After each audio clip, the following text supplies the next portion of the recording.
What's up, Donald? Good to see you, man.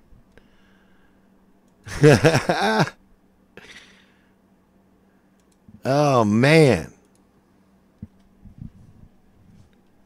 My peeps, my peeps.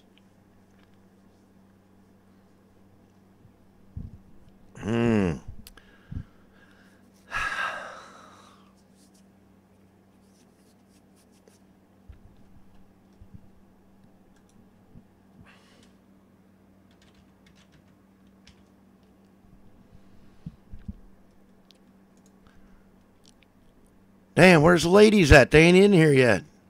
They're awful slow tonight. Usually they're here first. They're like, bam, right in the door.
Yeah, right?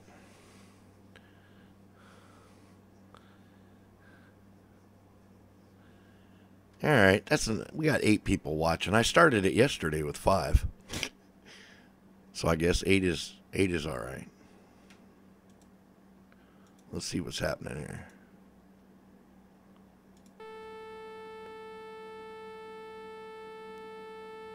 This is yet another emergency broadcast of the Sick Pat Patriot channel.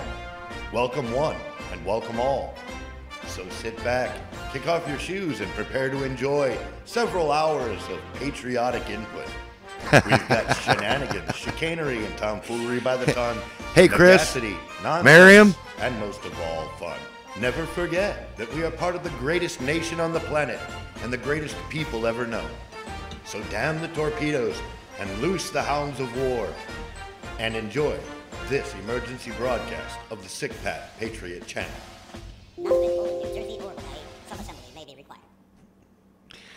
What's up, everybody? Hey, Stu, welcome. Miriam, good to see you. Dallas, yo. Chris Game, Tanya Sharma, Florida Explorer. Oh, my God, you're all here.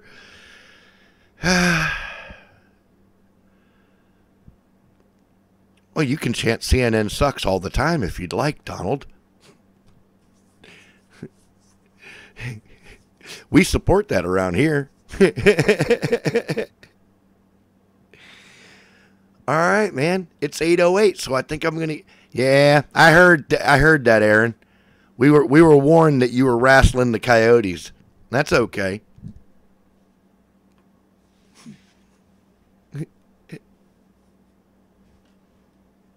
The tires, hopping trains and wrestling coyotes. My dude. You gotta love the great American heroes. All right, folks, so like I was saying, it's 8:08 already. 8:09 now, almost. A few seconds away. And we got some things to get into here. Because Bongino didn't get his show posted until late yesterday, we have a double dose. Double dose Bongino Wednesday. Check this out. The Dan Bongino Show. Get ready to hear the truth about America with your host, Dan Bongino. All right, welcome to the Dan Bongino Show. Producer Joe, how are you today? I'm just getting warmed up. Nice. You sounded suspiciously like Al Pacino there. Yes, that's crazy. I did. Man, you really do some great fun. Now, I know you do voices. I remember hearing you at WCBM. Yes, I do. For those of you who don't know how I know Joe, I ran an office in Maryland, and Joe still works for a morning show there, one of the bigger shows, WCBM. And I wanted to do an interview, and I'm talking to him, and I had listened to that morning news station forever. And I'm like looking around. I'm like, hey, who does that character, the Colonel? Do the Colonel for him. I say, I do that voice, Mr. Bongino. I had no idea it was Joe. I'm like, man, that guy's pretty funny. He's like, what are you talking about? I'm the Colonel. I'm like, you're the Colonel. He does all these voices at CBM. So Joe is Joe, you make me laugh with all that stuff. I did the Colonel in a restaurant one day to whoever I was with. I must have had 4 people come over. Where's the Colonel? Where's the Colonel?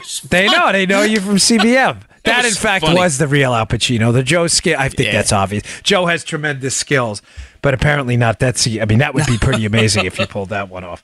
Oh, man. All right, a lot to talk about today. I teased it yesterday in the show. Yeah. I'm going to get to it, but I've got a couple stories to cover on this socialism thing with the Democrats, which I just don't understand. They will not let this disastrous, deadly, torturous, starvation, depravity, sick, tragic idea, was that thorough enough? Socialism go, and it's infuriating. So I'm going to get to that, and then I'm going to get to this other thing, which is going to kind of blow your mind. I promise. Not kind of. It's going to blow your mind. All right, today's show brought to you by our buddy My Patriot Supply, our buddies at My Patriot Supply. Hey, in case you think my wife hates when I say that. I'm a big hey guy. I'm sorry. I don't mean it disrespectfully. It's a Queens thing. Hey, you got my attention. I do it all the time. I'm not kidding when I tell you I just ordered another case of My Patriot Supply emergency food. I'm not making this up. I don't spin my audience's wheels. I could probably email them and get some freebies if they want to send some. But I order my own stuff. This is how much I believe in this product, My Patriot Supply and our emergency food. It's like my 8th or 10th box. They could probably tell you. Hey, when an emergency strikes, enough with the haze. When an emergency strikes, what's your first impulse? If your answer is to run to the grocery store, you'll likely find chaos and nothing but empty shelves. How do you avoid this? It's simple. You use today to make a plan to prepare. One practical place to start is storing up food in your home. I trust and use My Patriot Supply for my food storage. You can too, so you'll be ready for earthquakes, hurricanes, long-term power outages, and more. Here's a great special that makes it simple. Each person in your household should have a 2-week emergency food supply from My Patriot Supply. I have like 4 or 5 of these, I think, now for each person in my household. I have a bunch of this stuff. These kits are only $75 right now and contain 92 servings of breakfast, lunches, and dinners. Take action. Call 888-411-8926 or go to my special website, preparewithdan.com. That's preparewithdan.com, preparewithdan.com, or call 888-411-8926. The food lasts up to 25 years in storage. Meals come packed in a rugged, slimline tote, only $75. Rest tonight knowing you're prepared. Go to preparewithdan.com or 888-411-8926. Okay, ladies and gentlemen, the Democrats are having a real issue right now. The Democrat Party's in crisis. And what I find interesting about the Democrat Party being in crisis, I'm trying to get away from calling them the Democratic Party because there's nothing democratic about them anymore, is whenever there's a crisis in the Republican Party, a schism between the Tea Party, you've seen this, Joe, what I don't know what you'd call it, establishment leadership, it becomes national media news forever. Yeah. Republicans in crisis, Republicans falling apart, Republicans at each other's throats, Republicans. But this crisis in the Democrat Party, although they're covering it lightly, but I'm telling you it's more serious than you know. I actively troll liberal Twitter accounts. I'm on liberal email lists. And the crisis right now is, what do we do about this socialism trend? Now, Democrats are not stupid. Radical liberals, a lot of them are. The Democrat Party, the establishment swamp rat Democrats are not dumb, Joe. There's been a rapprochement, let's say. There's been this agreement for a long time within the Democrat Party that they know socialism is an abysmal, dangerous, deadly economic failure, and it's a human crisis in the making. They know that. Mm-hmm. You may say, no, they don't, Dan. No, trust me on this. I'm talking about, Joe, the establishment swamp rats in D.C., mm-hmm. The Pelosi, the old Harry Reid crowd, the Chuck Schumer crowd. Trust me when I tell you, off the record, they absolutely know socialism will lead to death and destruction. They understand that. Mm-hmm. So their goal is what Kevin Williamson, a guy who doesn't really like me very much, but you know what, whatevs. He wrote a decent book not that long ago. What was it, like The Idiot's Guide to Socialism or something, where he talks about how this agreement, this kind of this peace deal they made with the Socialist Show and the Democrat Party has been, all right, we'll accept the socialists, we'll accept big government, but we won't accept socialism. In other words, we'll let capitalism exist. We won't pursue our socialist dreams of a government planned and run economy, but we'll tax it to death. So he calls it in his book the new socialism. In other words, we won't try to confiscate and steal the means of production, steal your land and steal your businesses. Mm-hmm. We'll just tax and regulate the snot out of them. It's a good book. It's actually written in a kind of funny, sarcastic kind of way often. It's an older book, but it's very good. Meanwhile, keep in mind, this guy does nothing but take shots at me on Twitter, and I promote his book. But it's a good book, and I'm trying not to make things personal. No, I'm serious. He's like the guy, whenever he gets an opportunity, I think I blocked him because I got tired of him. But the book is very good. And he talks about this new form of socialism. And the best way to explain it, Joe, if this doesn't make sense, please let me know. Old school socialism is obvious. The government comes in, controls the means of production, takes your farm, takes your land, and runs it. Okay. What you're seeing right now in South Africa, where the government has now, and I have an article in the show notes today about this, the government has now started confiscating farms of white landowners for redistribution. That would be old school socialism, right? New school socialism is we don't have to confiscate your business or your farm. If we tax it, in other words, we get most of the money from it because we're taxing you, and we regulate it to death. In other words, we institute a number of government regulations telling you how you can and can't run it. We have de facto socialism without having to own your business. Now, what's the benefit of that, Joe? The benefit's quite simple when you think it through. I just told you the Democrats, the Pelosi, Schumer crowd, they know socialism's a disaster. If they were to confiscate and control the means of production and support a system that does that, to be more precise, they understand the system would collapse like it has everywhere, like it's going to in South Africa, like it had in Zimbabwe, like it had in the Soviet Union, in China before they tried some attempt at market reforms. And then who gets the blame? Exactly who got the blame in the Soviet Union, the government. So they understand that there's this new socialism out there where we better not confiscate the property and confiscate the businesses outright because we have no capability to run them. So if we do this tax and regulatory scheme where we tax them tax the snot out of them and regulate them to death, we effectively own them anyway. And then if they fail, we get to do what, Joe? Blame it on capitalism. Blame it on the business. Blame it on capitalism. So Williamson covers that in his book, and it's well done. It's really well done. You're seeing now, folks, the difference in this. You're seeing the new socialism versus the old socialism. And I have two articles in the show notes today. One's about Elizabeth Warren. It's a Lewis Woodhill piece in Real Clear Markets, and it's a very good one. Elizabeth Warren is proposing an absolutely outrageous, preposterous, insane idea. Now, Elizabeth Warren, who's never been known for proposing, rational ideas out there. No. But she's proposing to put forth a new position. It's a bill. The bill's not going to get more than 10 votes in the Senate, but still, it speaks to the insanity of the Democrat Party. They understand what's happening in South Africa, the outright confiscation of land, and in Venezuela, the confiscation of businesses is a broken model. So what do? She introduces, I love the flowery names of this crap too, Joe. The Accountable Capitalism Act. Oh, doesn't that sound peachy?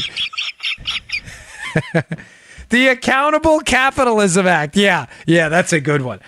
She should really call it the Let's Try to Replicate Soviet Union Socialism Act. This thing is total, complete garbage. It would create an Office of U.S. Corporations, and it would give the director some pretty profound powers to basically redistribute capital from America's largest companies into what the progressives think are their more beneficial causes. Now, Matty Iglesias from Vox, who is about as radical a leftist, and I mean a guy who just is a total conspiracy theorist who gets nothing right practically ever, but he always is a source of good humor for the show. Matty Iglesias from Vox covered this new bill, of course, in glowing fashion. Here's a quote from him. It's in the Woodhill piece, by the way. Elizabeth Warren has a big idea that challenges how the Democratic Party thinks about solving the problem of inequality. Instead of advocating for expensive new social programs like free college or health care, she's introducing a bill on Wednesday, the Accountable Capitalism Act, that would redistribute trillions of dollars from rich executives and shareholders to the middle class without costing a dime. Wow. Without costing a Joe, what a deal. The middle class going to get all this money and it's not going to cost anyone anything. One, that shows you how really ridiculous the intellectual vacuum goofballs like Matty Iglesias and Vox live in. It's going to think about what he just said. It's going to redistribute hundreds of billions of dollars into programs but it's not going to cost anybody anything. The money fairy exists in the mind of Matty Iglesias and Vox because they're idiots. These are not intelligent people. They may pretend they're intelligent, but these are ridiculous. This is garbage. Now, read the piece because Woodhill covers exactly what would happen on this. Once allocation of capital within a company is determined by the United States Office of U.S. Corporations and its director, rather than the shareholders that actually own the company and the board, Woodhill does a calculation that he believes it would wipe out approximately a small sliver of U.S. companies, Joe. It would wipe out 45%, just a tad. Yeah, he believes it would wipe out up to 13.5, not 3.5, not 1.35, $13.5 trillion in value of the largest U.S. companies. Based strictly on the fact that these companies would now not be able to allocate their capital towards value-adding activities, whatever it may be, employee compensation, capital investment, dividend distribution to shareholders of the company, investment in other companies. Remember, capital can only be allocated a few ways, right? If a company makes money, Bongino Inc., whatever it is, it can consume it, invest it, or spend it. Right. I can consume it on my own, basically spend it, give it out as dividends if I'm a publicly traded company. I can consume it on, whatever, however I decide. If I want to pay back my shareholders, bump up my stock price. If I want to, if I don't have any good investments within the company or other companies, fine. That's what you can do. You can invest it. You can invest it in other companies. So you can consume it, invest it, or you can spend it. Meaning you could spend it on capital. You could spend it on capital producing projects. You could spend it on, new T-shirt lines and whatever. You can invest in your companies, get better equipment, buy new computers. But the money doesn't disappear. And although Matty Iglesias, who is really a conspiracy theorist loon at this point, Matty Iglesias, although he believes that you can fabricate money out of thin air to give out, that's not what happens. You can invest it in, you can consume it by taking that money, taking it in, and basically having the company, which is owned by the shareholders, take it back. Pension funds, middle-class folks, even wealthy folks who own stock. You can invest it in other companies.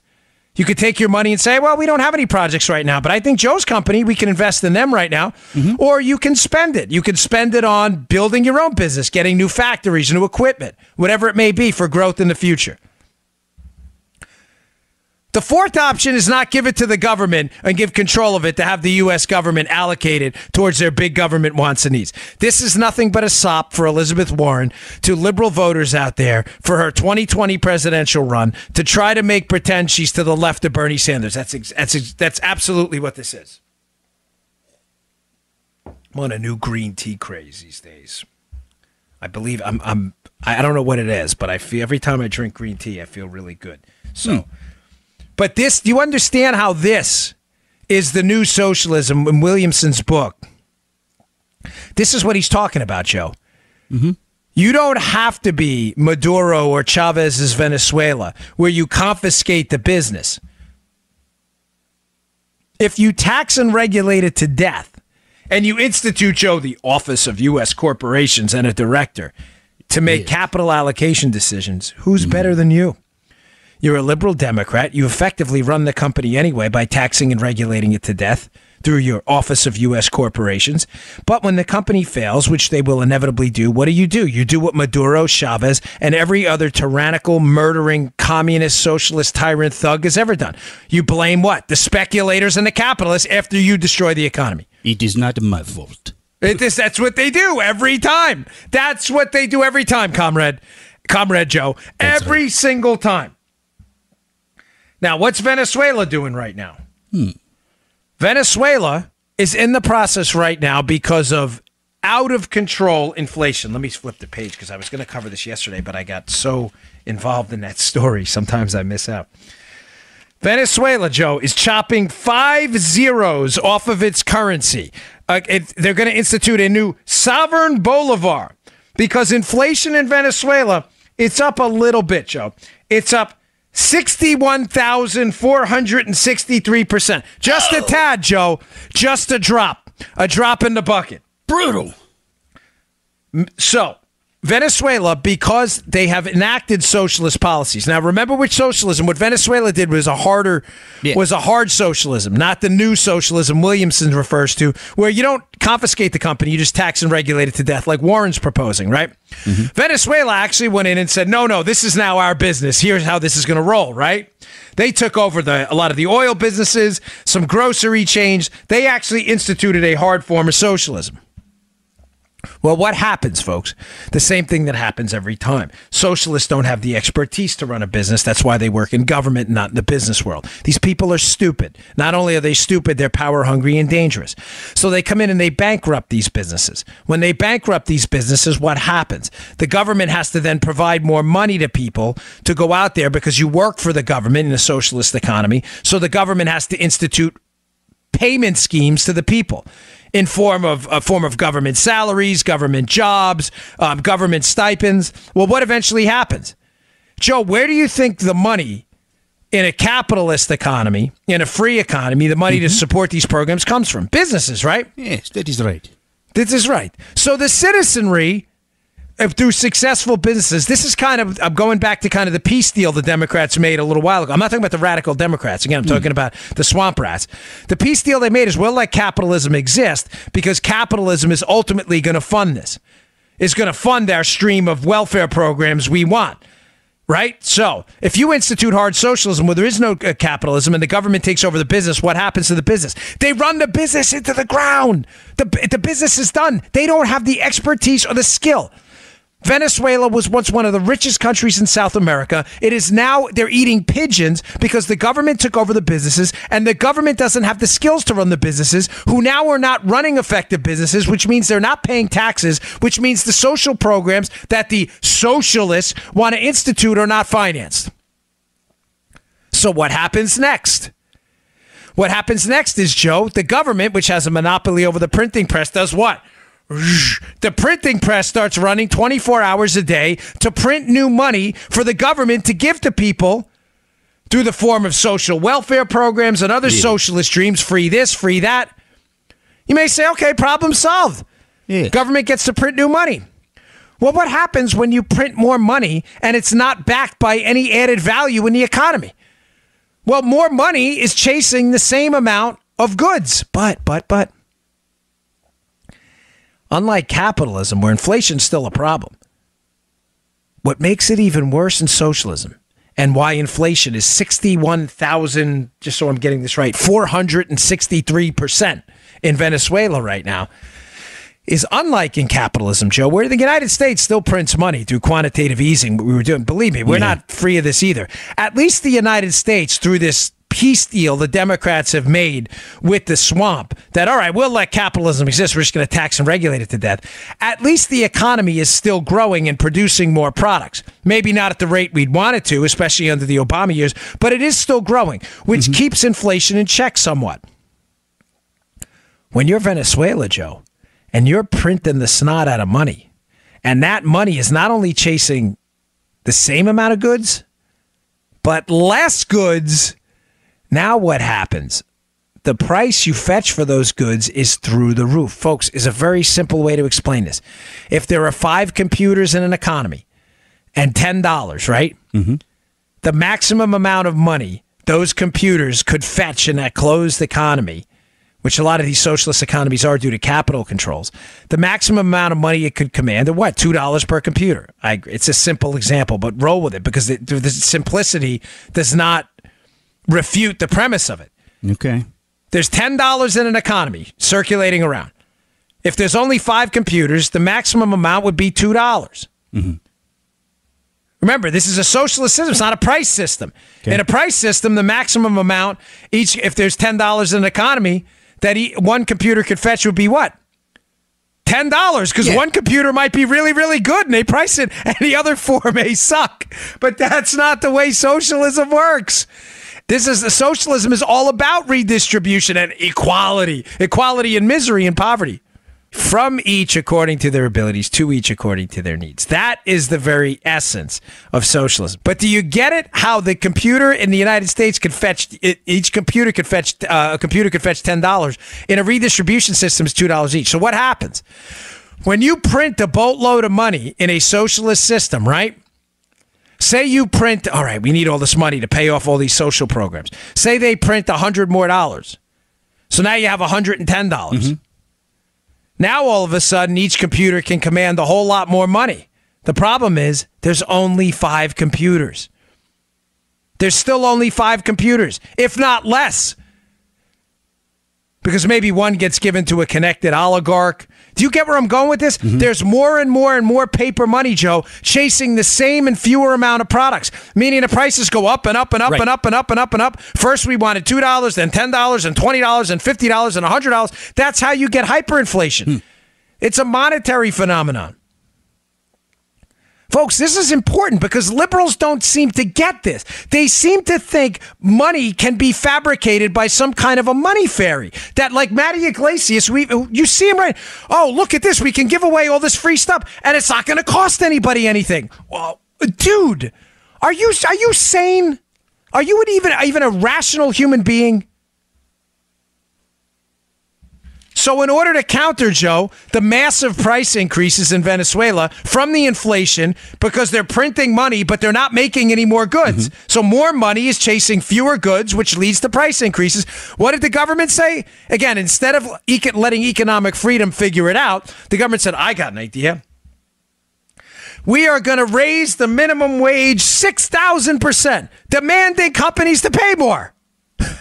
Gosh. Folks, the stupid, I know the stupid is heavy here, but this is for your socialist friends who don't understand basic economics. I'm talking about second grade level economics here. Well, Joe, problem solved. Inflation's rampant. Everything's expensive, so we'll just order companies to pay more. What's ironic is they do that as they institute a nationwide price control system and a tax hike on the same companies. So let's just be straight about what's going on in Venezuela here. To show, again, my whole point is to show you why far left radicals like Elizabeth Warren are still extremely troublesome when it comes to ideology, right? Mm-hmm. But why they understand that the new socialism in their mind is far superior to the old socialism. Because the old socialism is for complete imbeciles. Print a lot of money, take over the companies that produce the goods. They have no expertise to produce the goods, so less goods are produced. More money is now chasing fewer goods. The cost of those goods, therefore, goes through the roof because people need more money to buy those goods because there's less goods and more money. Government comes in, tries to solve the problem, says, well, just go ahead and pay people more. Minimum wage up 6,000%.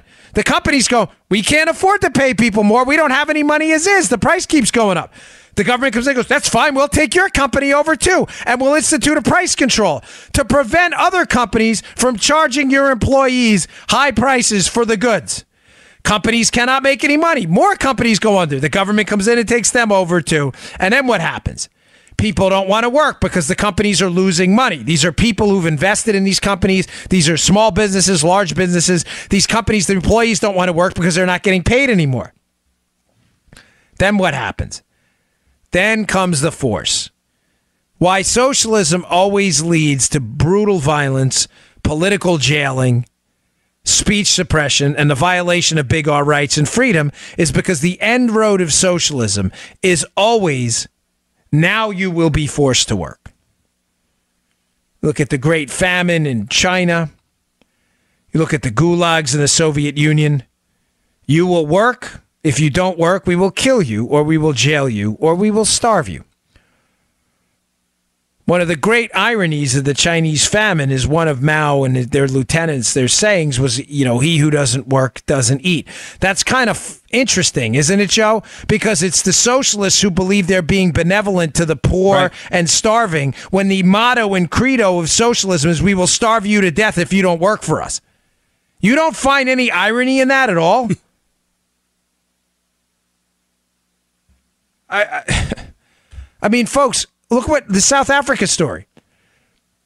It's South Africa right now. They are confiscating land from white landowners, and even employees of the landowners who happen to be black are saying, this is a really bad idea, because now people are rushing to sell their land in South Africa, Joe, doing what? Trying to get out before the value of their land collapses. Because why? Because the government confiscates it, and now nobody even wants their land. So the entire value of these lands and farms in South Africa overnight was almost wiped out. Ladies and gentlemen, this is what socialism is. Are you confused about this? Incredible.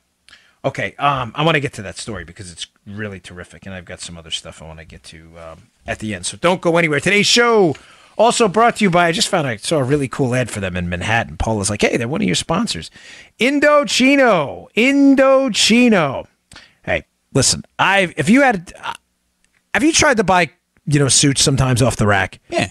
If you're like me, and Joe's a pretty big guy too, and you work out, we do, it's tough. They don't make suits for guys, like us. And I'm not talking about like super jacked, buffed guys. I mean, I'm not like a professional bodybuilder or anything. I mean, they make them for a pretty standard guy. Well, most of us aren't standard, and the stuff looks like crap. So it's off the rack stuff is no good. These generic off the racks, no good. NG. Don't do it. Don't do it to yourself. Look sharp. Indochino is what I use. I have to use it because my measurements are a little off. My shoulders are a little broader than my waist, and suits look ridiculous when I buy them off the rack. Not with Indochino. You will look tight. Tight, baby. Bring it together. Everybody looks better in a sharp suit. I could never stand when I was working in my prior line of work and guys would show up in the advance looking sloppy. I'm sorry. I'd be like, guys, you got to get it together. We're representing the United States on foreign soil. Get it together. Tighten it up. Tighten it up. Indochino is the world's largest made-to-measure menswear company. It has been featured in major publications including GQ, Forbes, and Fast Company. It's because you'll never look better than in their suits. Never. You will not. It's not even possible. They make suits and shirts made to your exact measurements for a great fit. Guys love the wide selection of high-quality fabrics and the option to personalize all the details, including your lapel, lining, and monogram. Little monogram on the sleeve. You like that? Little DJB? What's your middle initial, Joe? M. Little JMA? Yeah, baby. Ow! Or a little JBD? Joey Bag of Donuts? Oh. Maybe that. What do you think of those melons, huh? Here's how it works. Can't get any easier. Visit a showroom or shop online at Indochino.com. That's Indochino.com. Pick your fabric, choose your customization, submit your measurements, wait for your custom suit to arrive in just a few weeks. That's it. That's it. Simple as that. You like that? You should like it, because Indochino's the best out there. There's nothing like it. You ever see me on TV looking sharp? Indochino, babe. Indochino.com. Indochino.com. Hey, got a deal for you. This week, my listeners can get any premium Indochino suit for just $379. Come on, where are you going to beat that? Go to Indochino.com and enter Bongino at checkout. Bongino. Promo code Bongino at checkout. That's 50% off. 50 off the regular price for a made-to-measure premium suit. You'll never look better. Plus, shipping is free. Don't take chances with this off-the-rack stuff. Huge mistake. Go to Indochino.com. Use promo code Bongino. Any premium suit for just $379 and free shipping. That is an unbelievable deal for a suit that will fit you better than anything off the rack. Don't do it. Don't do it to yourself off the rack. Indochino.com.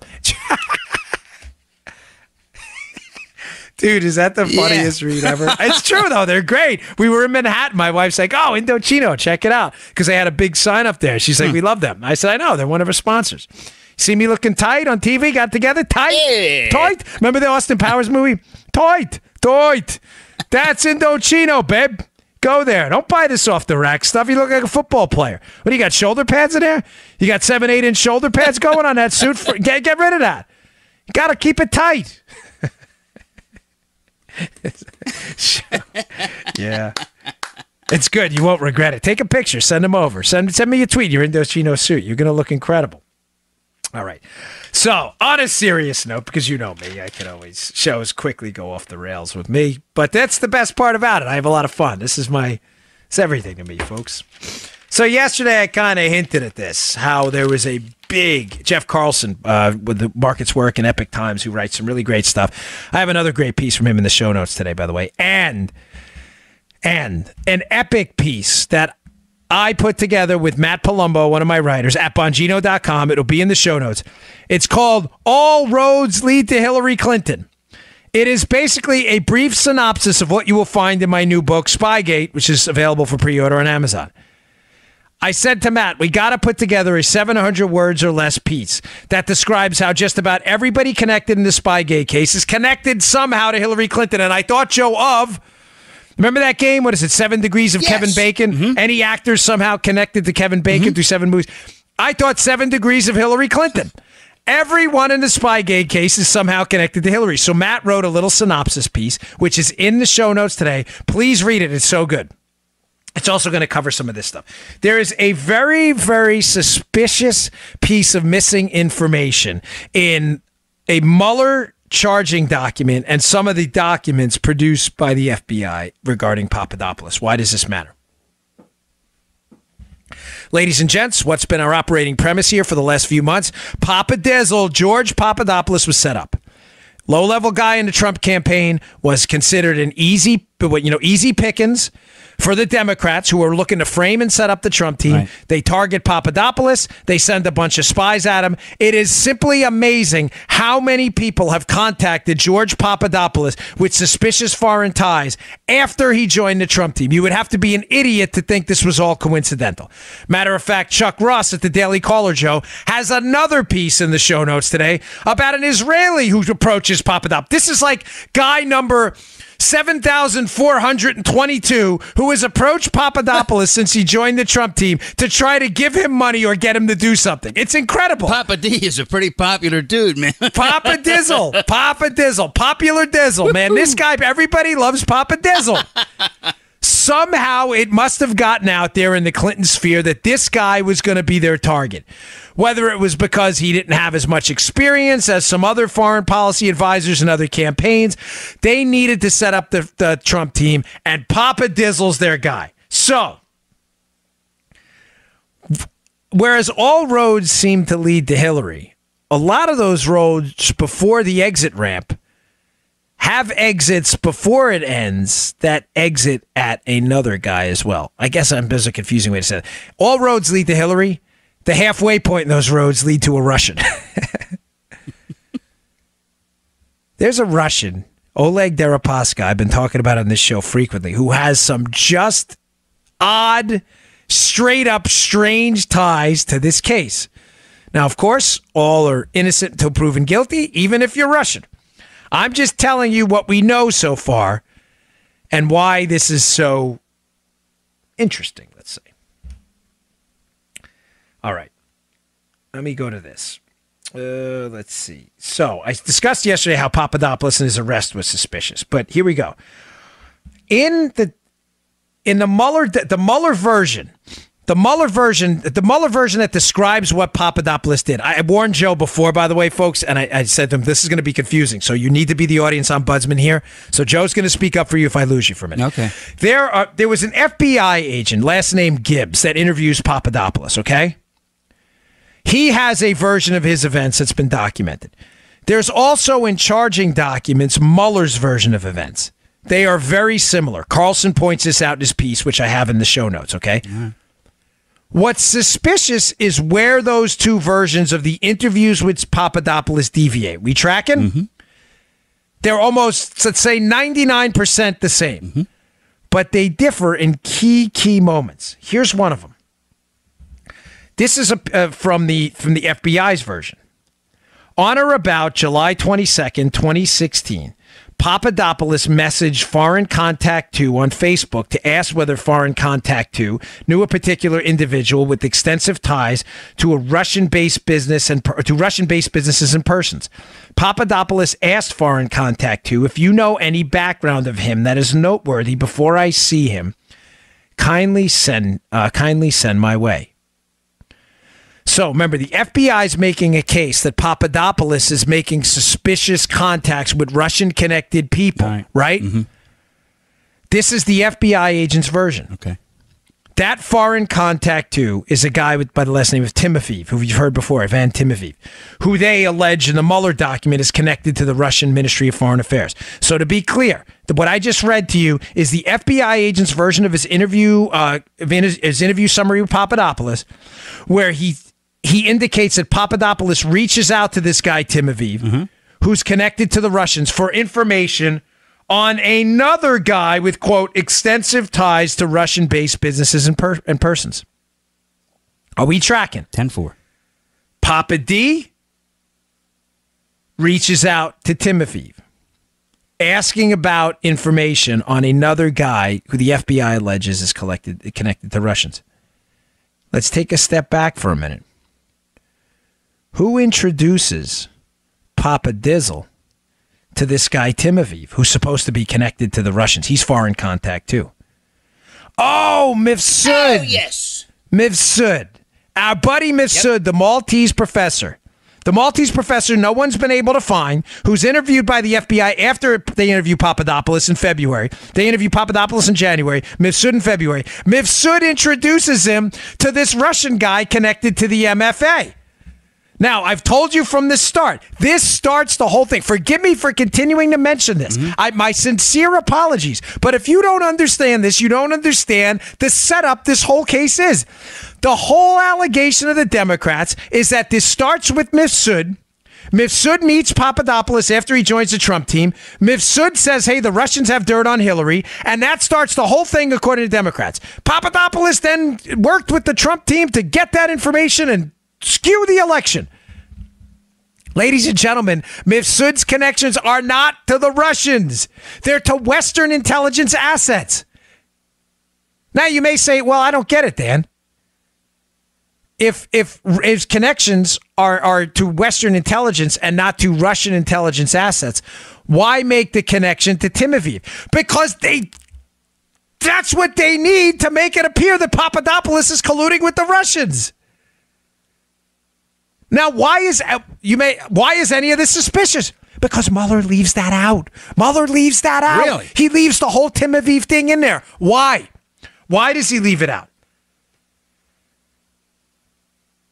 So just to be clear, April 2016, Mifsud does an email intro from Papadopoulos and Timofeyev. July 22nd, Papa D Facebook messages Timofeyev about another guy saying, hey, you have information on this guy? Let me know. Who's that other guy? Follow the white rabbit. Who's that other guy?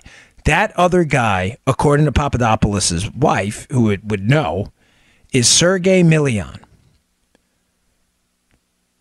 Now, some of you maybe have alarm bells going off. Many of you probably don't. Why does that matter? Yeah. Sergei Milian, according to multiple sources, is source D in the Steele dossier. In other words, Sergei Milian, according to reporting that's already out there in public, Sergei Milian is already working with Christopher Steele on the dossier. So let's just follow that white rabbit again. Mifsud, the Mifsud Papadopoulos intro, right? They meet each other. The Democrats allege Mifsud's a Russian. Their story is seemingly buttressed by the fact that Mifsud introduces Papadopoulos to a guy named Timofeyev. In an email, a Facebook message, where Papadopoulos asks Timofeyev if he knows this other guy, Sergei Milian, Mueller suspiciously leaves that out on his stuff. He leaves the whole conversation about Timofeyev and Milian out. Why? Milian is connected to Steele. He's a source. He's the source of the Golden Shower story. Milian is working, according to all kinds of reporting out there, is working with Christopher Steele. Why leave that out? Is there a connection here between Milian, Steele, Timofeyev, and Mifsud? Now, what we cover in our piece at Bongino.com, and I'd really like you to read. This is important. In June of 2016, I'll go through this again. But this is critical to breaking this scandal wide open. In June of 2016, Milian is at a conference at the St. Petersburg International Economic Forum. Who's at the same conference? Oleg Deripaska. 2 days later, Steele writes his memo that cites Source D, Milian, as and talks about an intermediary. What am I suggesting to you? Oleg Deripaska, who is a Russian oligarch with deep ties to Vladimir Putin. They've had some falling outs, but has some ties to and definitely has ties to the Russian business community. Deripaska, was Deripaska the source, Joe? Was Deripaska the source of this information passed through Milian at this economic conference at St. Petersburg, the St. Petersburg International Economic Forum? Does Deripaska pass this information off to Milian? Milian passed it off to Steele in June. A couple months prior, he meets Mifsud. Papadopoulos meets Mifsud. Mifsud does the intro to Timofeyev. For some reason, Papadopoulos is asking Timofeyev about Milian, who is the source for Steele, who may have gotten the information from Deripaska. Why is Mueller's team always leaving out information that relates to Deripaska? Remember, Deripaska has very deep business ties with who? Paul Manafort. But Deripaska's name, Joe, appears nowhere in the Manafort indictment. None. Odd in a Russian collusion case for Bob Mueller, that's his premise, that he goes and arrests Mueller, has him arrested and prosecuted. It's going on right now. That he has him arrested and prosecuted. And yet the biggest Russian influence in his business, Oleg Deripaska, who Manafort's work, is left out. Why is this Timofeyev Milian connection when we suspect Milian may be connected to Deripaska too, Joe? Mm-hmm. Why is that Facebook message only in the FBI agent's writings, not in Mueller's? Why is that left out too? Oh, Mueller worked with Deripaska. Oh, is that right? Now, if you listened to the show last week, you know that Mueller in 2009 is the FBI director. The Hill reports that Mueller and Deripaska, that Mueller's FBI reached out to Deripaska for help in a case. For help in getting back Bob Levinson from Iran. Do they have history with Deripaska? Was Deripaska providing information, a Russian? Remember, Joe, the whole case alleges that Trump was colluding with the Russians. Right. Is this really a case of Russian benighted business classes, oligarchs, dealing information through Fusion GPS into the U.S. justice system on behalf of political operatives who hate Donald Trump to get Donald Trump prosecuted? Folks, do you understand how from day one we've been on this? What have I told you from day one? The Mueller scheme, this entire witch hunt, is an incredibly sophisticated effort to cover up the real scandal here. That Russian collusion is real between our government that was weaponized under the Obama administration through the help of Fusion GPS and the Clinton team to work with Russian sources to gather information on Trump to take him down. Why else would any connection to Deripaska constantly be scrubbed in this case? Now, adding to the intrigue here, folks, remember, Deripaska is a very, very wealthy Russian with very deep ties to Russian leadership. Deripaska has a lobbyist working for him and representing him in the United States. Deripaska is desperate to stay off the Magnitsky list. The Magnitsky list is a list of Russian officials that, according to the Magnitsky Act, who are sanctioned from entering the United States and from conducting specific transactions. If you're on the Magnitsky list and you're an international businessman, you're finished. Deripaska is an aluminum magnate. He's worth a tremendous amount of money. He needs international cooperation in his business. He is desperate to stay off this list.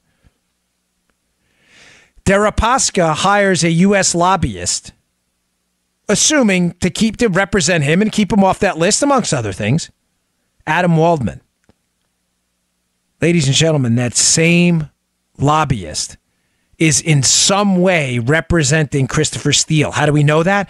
Because that same lobbyist is in text messages we've already seen texting Democrat Senator Mark Warner saying, hey, man, Chris really wants to talk.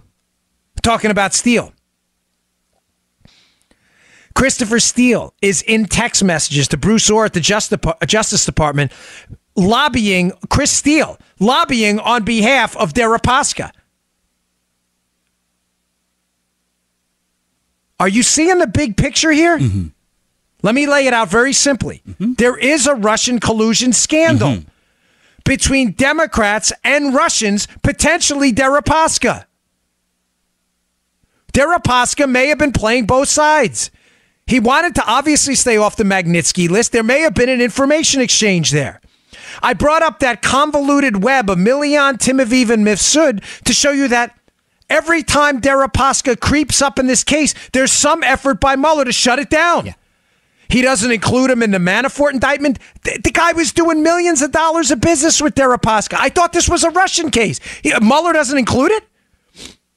If you listen to yesterday's show, the texts come out about Oconus Lors, outside the continental United States, spies. That's what Oconus Lors are. Between Stroke and Page, the texts come out on July 27th. Everybody rushes to the airport to arrest Papadopoulos on a probable cause warrant. Right away.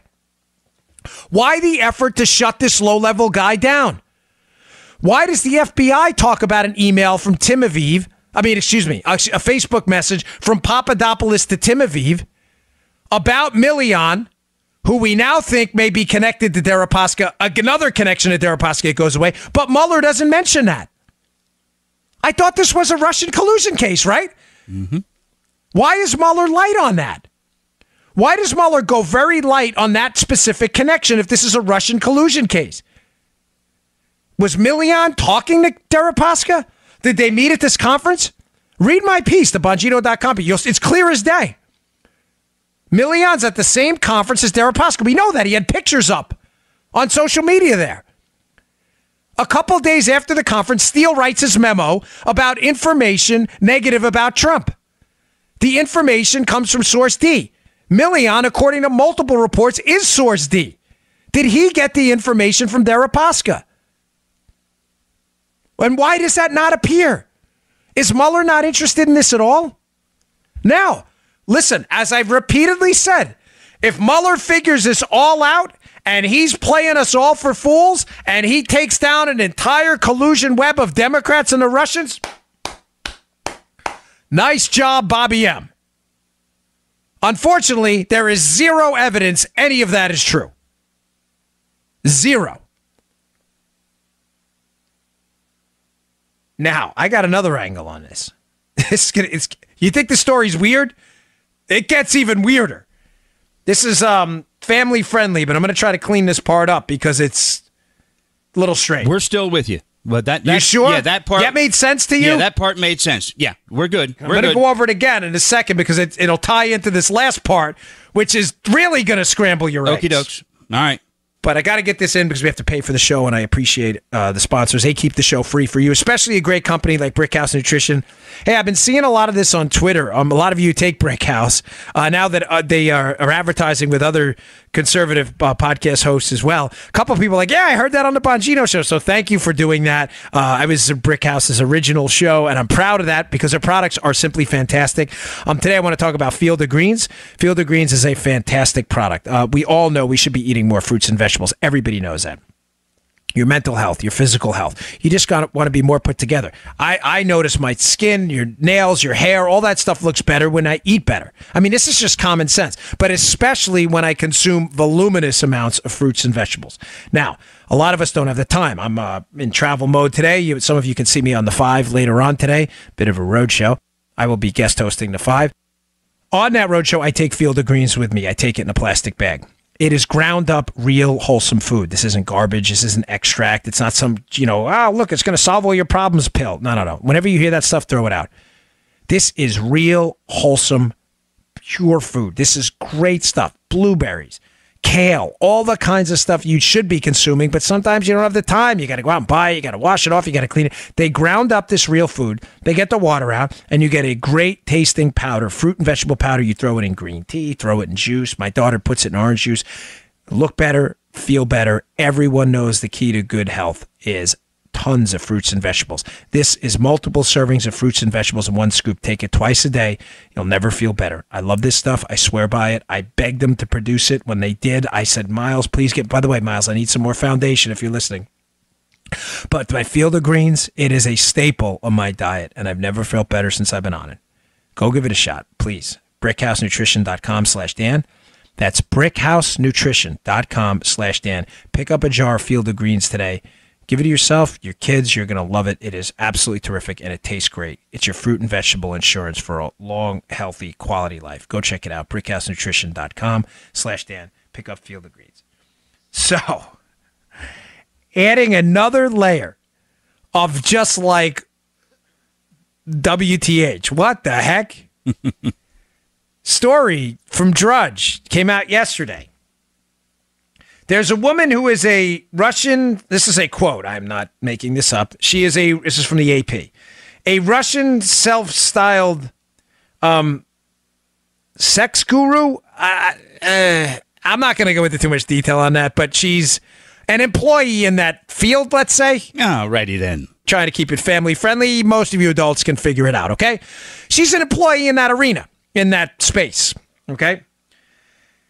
She was arrested in a foreign country in a jail. Now, she came out months ago saying that she had some tapes or some evidence of Russian collusion and that she was willing to, you may have heard the story, that she was willing to come out with it and then that someone would help her get out of jail, that she would put these tapes out there. Something interesting happened. They reached out to her again. It's been a little while since they've heard from her and said, "Hey, you supposedly have these tapes of Russian collusion. All it was on CNN and everything." Mm-hmm.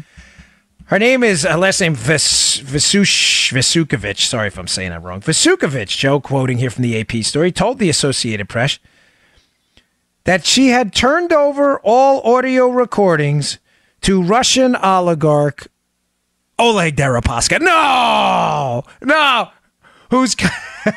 Whose conversations about election interference she claimed to have taped.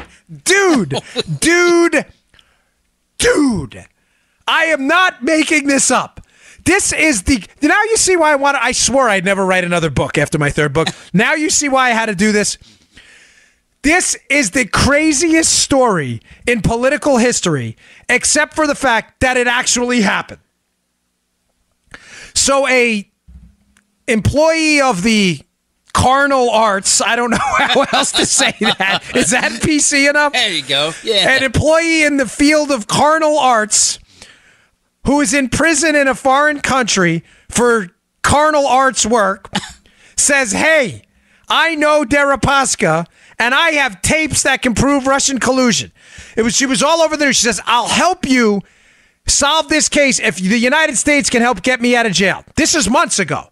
She now creeps back onto the scene because the AP does a story where they reach back out to Miss Vasukovich and they say, "Hey, what's the update on it?" She goes, "Oh no, I don't have those tapes anymore. I gave them to Deripaska and I'll be making no further comments. Thank you." Here it goes on. She has said that she provided, quote, escort services to Mr. Deripaska, who is close to Russian President Vladimir Putin and who has links to Paul Manafort, Trump's former campaign manager, now being tried in the United States on money laundering and other charges. Hey, wait, one more. It gets better. Speaking to an AP reporter in the courtroom in Pattaya, Vazukovic said she had promised Deripaska she would no longer speak on the matter and that he had promised her something in return for not making the evidence public. Oh, really? Wow. He had promised her something in return for not making the evidence public. Again, these are allegations. I'm just saying, folks, where there's smoke, there's fire lately. How much evidence is it going to take to show to you this was an elaborate setup by the Democrats scheming with the Russians to smoke you up to get you to believe Trump was colluding with the Russians when, in fact, it was them doing it the whole time? Oh, there's more. No! Yeah. Just in case. Yeah. Just in case you think, all right, I'm still not getting the Million angle. I keep telling you, everyone that approaches Papadopoulos, Papa Dizzle's the key. Mm-hmm. Papa D is the key. I'm going to put that on a T-shirt of it. Oh, by the way, if you want to buy Felonious Mopri and the other T-shirts at Bongino.com, we're swapping them out for new stuff. I got surprise new stuff. So if you want to get any of the T-shirts up at Bongino.com, go buy them now because we're swapping them out for new stuff. Pretty soon, we should do a Papa D is the key. I'll keep George out of it. But we got some good ones coming. But if you want to get any of the old ones, pick them up now. But Papa D is the key. They see Papadopoulos on the Trump campaign as a weak as an entry point. I don't mean weak personally. I don't know him. I've never met the guy. But they see him as inexperienced enough that they can dupe this guy and set him up to take the fall in this Russian thing. Everybody who approaches the Trump team approaches Papadopoulos. Now, they also approach Carter Page and others, but Papadopoulos is the entry vehicle. This is from another Chuck Ross piece. Sergei Milian, an alleged source for the infamous Steele dossier, unsolicitedly contacts Papadopoulos on July 22nd, 2016, requesting a meeting with Papadopoulos. The pair met several times during the 2016 election campaign. Papadopoulos' wife, Simona Mangiante, told the Daily Caller that Milian offered Papadopoulos a $30,000 per month contract on behalf of a Russian energy company.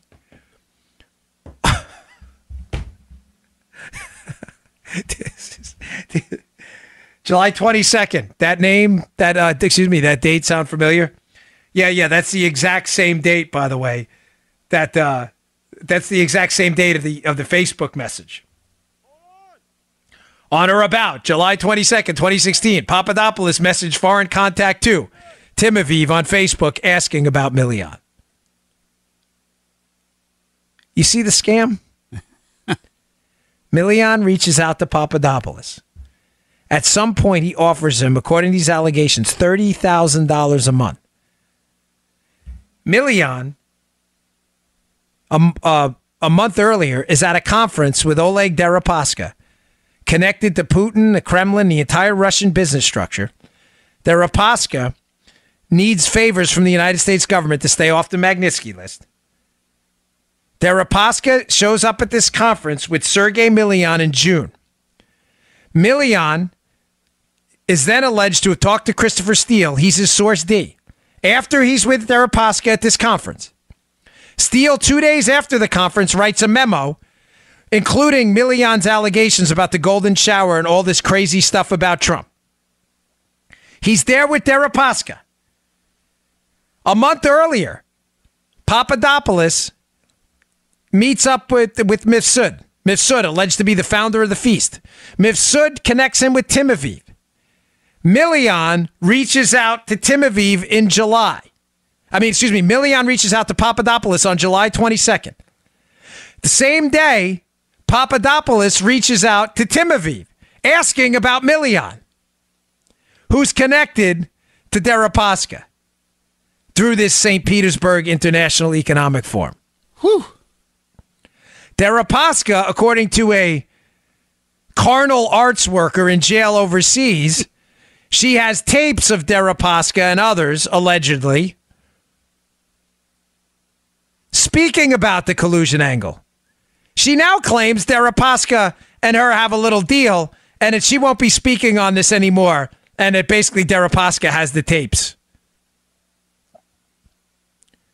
Folks, Do you see the setup here? All the connections starting to play out. Mifsud connects him to Timofey. Milian emails Papadopoulos about this business deal. Papadopoulos then emails to Timofey, who's allegedly connected to the Russian MFA, who Mifsud connects him with, asking about Milian. Milian shows up at this conference a month earlier with Deripaska. Deripaska wants to stay off the sanctions list by the United States. Deripaska's worked with Mueller in the past. Mueller's team suspiciously leaves out these communications that involve Deripaska and out of the Manafort indictment. Mueller has a devastating conflict of interest here. They know Deripaska. Is this coming together for you? Yeah. Now that you're tying it all up in a nice little package here, yes. Think about what probably happened here. I'm going to email Papa D. I'm going to offer him this $30,000 a month job on behalf of a Russian. I just met a Russian a month ago at this economic conference. By the way, that same Russian told me about Trump's golden shower story. This information starts appearing in dossiers. All of a sudden, a guy hooks up with Papadopoulos. They're all coming and connecting with Papadopoulos. You see the scheme here. Throwing one final curveball at you. The July Papadopoulos Facebook message, where he reaches out to foreign contact to Timofey, asking about Milian. Milian, who's contacted him before, unsolicited. And who was at this conference with Deripaska, right? The same day, Papa D Facebook messaged Timofey about Milian. The Australians report to our State Department about the Downer meeting with Papadopoulos.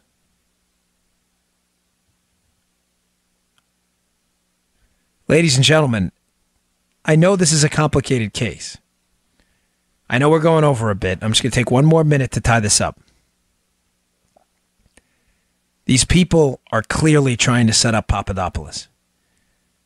What they're doing is they're setting up multiple layers of people to insulate who the people literally working for either political operatives in the United States or friendlies are. In order to do that, they're introducing him one by one to more and more people who are emailing him unsolicited to disconnect the information from the original source. They're trying to hide the fact that all roads lead back to Russian sources and Hillary Clinton's team that she brought on board. Deripaska, information to Milian. Milian reaches out to Papadopoulos. Mifsud reaches out to Papadopoulos, connects him with Timofey. Timofey is connected to Milian. Papadopoulos asks him about Milian. All this is left out to hide the source of the information from being Russians and Hillary in the first place. This thing absolutely stinks to the heavens. All right.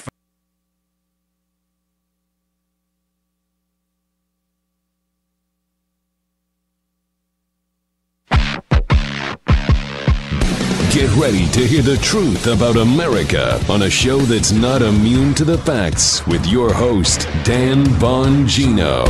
Oh, boy. Whoa. How are you, Joe? You doing all right? I think I'm doing a little better than you are right now. Oh, my gosh. Nothing like being on the 5 with live breaking news when it's like the worst news ever yesterday. Welcome to the Dan Bongino Show. Listen, I obviously have a lot to cover today, and I have a little beef here. Folks, it's not time to give up here, okay? It is not time to give up. I get it. Things are tough.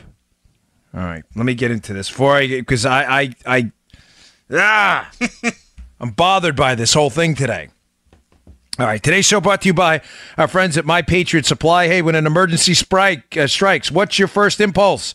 If your answer is run to the grocery store, Yeah, that's a great idea. If the grocery store actually has food, unlike hurricane season in Florida where you run into the Publix and the shelves are absolutely barren. You go to Walmart and there's not a bottle of water left. How do you avoid this? It's simple. Use today, non-emergency times to make a plan. Go stack up on emergency food today. Go to My Patriot Supply, preparewithdan.com. They have emergency food that lasts 25 years. That's 25, not 2.5, 25 years. One practical place to start is storing up food in your home in case of emergencies. I have tons of boxes of this stuff. I trust and use My Patriot Supply for my food storage. You can too, so you'll be ready for earthquakes, hurricanes, long-term power outages, and more. Here's a great special that makes it simple. Each person in your household should have a 2-week emergency food supply from My Patriot Supply. These kits right now, Joe, are only $75. What a deal! That's it. What a deal. They contain 92 servings of breakfasts, lunches, and dinners. Take action. Call 888-411-8926 or go to my special website. I buy this stuff myself, folks. I wouldn't steer you wrong. Preparewithdan.com. That's preparewithdan.com. The food lasts 25 years. Meals come packed in a rugged slimline tote, too. Only $75. Rest tonight knowing you're prepared. Go pick this stuff up. Your food insurance matters. You insure everything in your life that matters. In your lives that matter. How do you not insure your food supply? 888-411-8926 or preparewithdan.com. That's preparewithdan.com. Okay. Listen to me, please. I'm begging you. You don't get to give up right now. Yesterday was unquestionably not a good day. It was not the catastrophe the media is trying to paint this out to be, but yesterday was not a good day, and neither you nor I should pretend otherwise. It was rough, okay? What happened yesterday was an abomination of justice. This is not justice. This is clearly a weaponization of our government law enforcement assets to go after Trump. What happened? Well, obviously, Michael Cohen, Trump's former personal attorney, Michael Cohen pled guilty to a number of tax evasion charges. Listen, unrelated to Trump. These are his personal tax problems. They have nothing to do with Donald Trump. But conveniently, because he has a former Clinton hack as a lawyer by the name of Lanny Davis, who's doing everything in his power right now to put the squeeze on Donald Trump. Keep in mind, this is Cohen's lawyer. If you missed this, Donald Trump's former personal attorney, Michael Cohen, hired a Clinton hack. I'm not saying this wrong. Lanny Davis, one of the biggest Clinton hacks you've ever met, to represent him. Now, I believe he did that to curry favor with the media because Michael Cohen wants to turn around and become, an anti-Trump advocate out there in the model of Michael Avenatti. So he hires a Clinton advocate. They're out there now, and they pled guilty. Well, not they. Lanny Davis didn't plead guilty. Michael Cohen pled guilty also not only to a tax evasion charge, but to a phantom campaign violation, which people with expertise in this matter cannot seem to figure out where the crime is. The logic here, and this is a plea, so keep in mind, there's no insinuation here legally that Donald Trump or his team is admitted to any crime. Because Michael Cohen said something happened and pled to it does not make it so. The charge is this, that this $130,000 payment to Stormy Daniel Stormy, whatever her name is, Stormy Daniels, that Donald Trump knew about this payment and that this payment was somehow a violation of campaign law. Now, explaining this very well last night on his show, which was an epic adventure last night, if you listened to it, it was the Mark Levin show. Mark Levin, friend of mine, good man. Mark Levin, and I'm going to get into this a little more, this is not a campaign violation. Now, you may say to yourself, why would Michael Cohen plead guilty to a campaign violation about these $130,000 payments? In other words, the allegation, Joe, is that this was to help the Donald Trump campaign and it was using some kind of funds related to the campaign. That's not what happened. Huh? These were not campaign funds. These were personal funds. Payments were untoward, not something anyone should celebrate. But remember the new rules, folks. The new rules are we win, you lose. This is a battle right now. This is a battle. We are in the field of ethics where now everything is gray. There are no black and white answers anymore. We have to start triaging what matters and what doesn't at this point. And I'm telling you what doesn't matter is a payment to this lady. It's ugly. But we are in a battle for any kind of fidelity to the constitutional republic and the rule of law. They have entirely weaponized the government, IC, intelligence community, and law enforcement operation to go after Trump. And it's time we stopped complaining and fought back. I'm going to tell you what to do in a minute, but I want to get into this first. This $130,000 payment that the allegations were made by Cohen, who he says now is reimbursed by Trump. They're saying somehow this is a campaign violation. This is a nonsensical, ridiculous charge that I'm telling you was only included in the plea deal, Joe, for one reason. That reason is what? That reason is to implicate Donald Trump, because the other charges Michael Cohen pled to have nothing to do with Trump. They are related to his own personal business on the side and taxes he didn't pay. So in order for them, the Southern District of New York and the Justice Department right now, which seems almost entirely weaponized against the Trump team, they've lost complete control. Sessions has lost control. Rosenstein is, I don't know what Rosenstein's doing. Rosenstein needed to be fired last year. He should be fired right now. They've lost complete control. And in order to implicate Trump, they had Michael Cohen plea to a campaign violation that's not a violation. Play Mark Levin explaining this last night. The general counsel for the Clinton mob family, Lanny Davis, he had his client plead to 2 counts of criminality that don't exist. These campaign finance violations that all over TV, they're saying implicates the president of the United States directly. First, let's back up. It is a guilty plea. It is a plea bargain between a prosecutor and a criminal who doesn't want to spend the rest of his life in prison. That is not precedent. That applies only to that specific case. Nobody cites plea bargains for precedent. That's number one.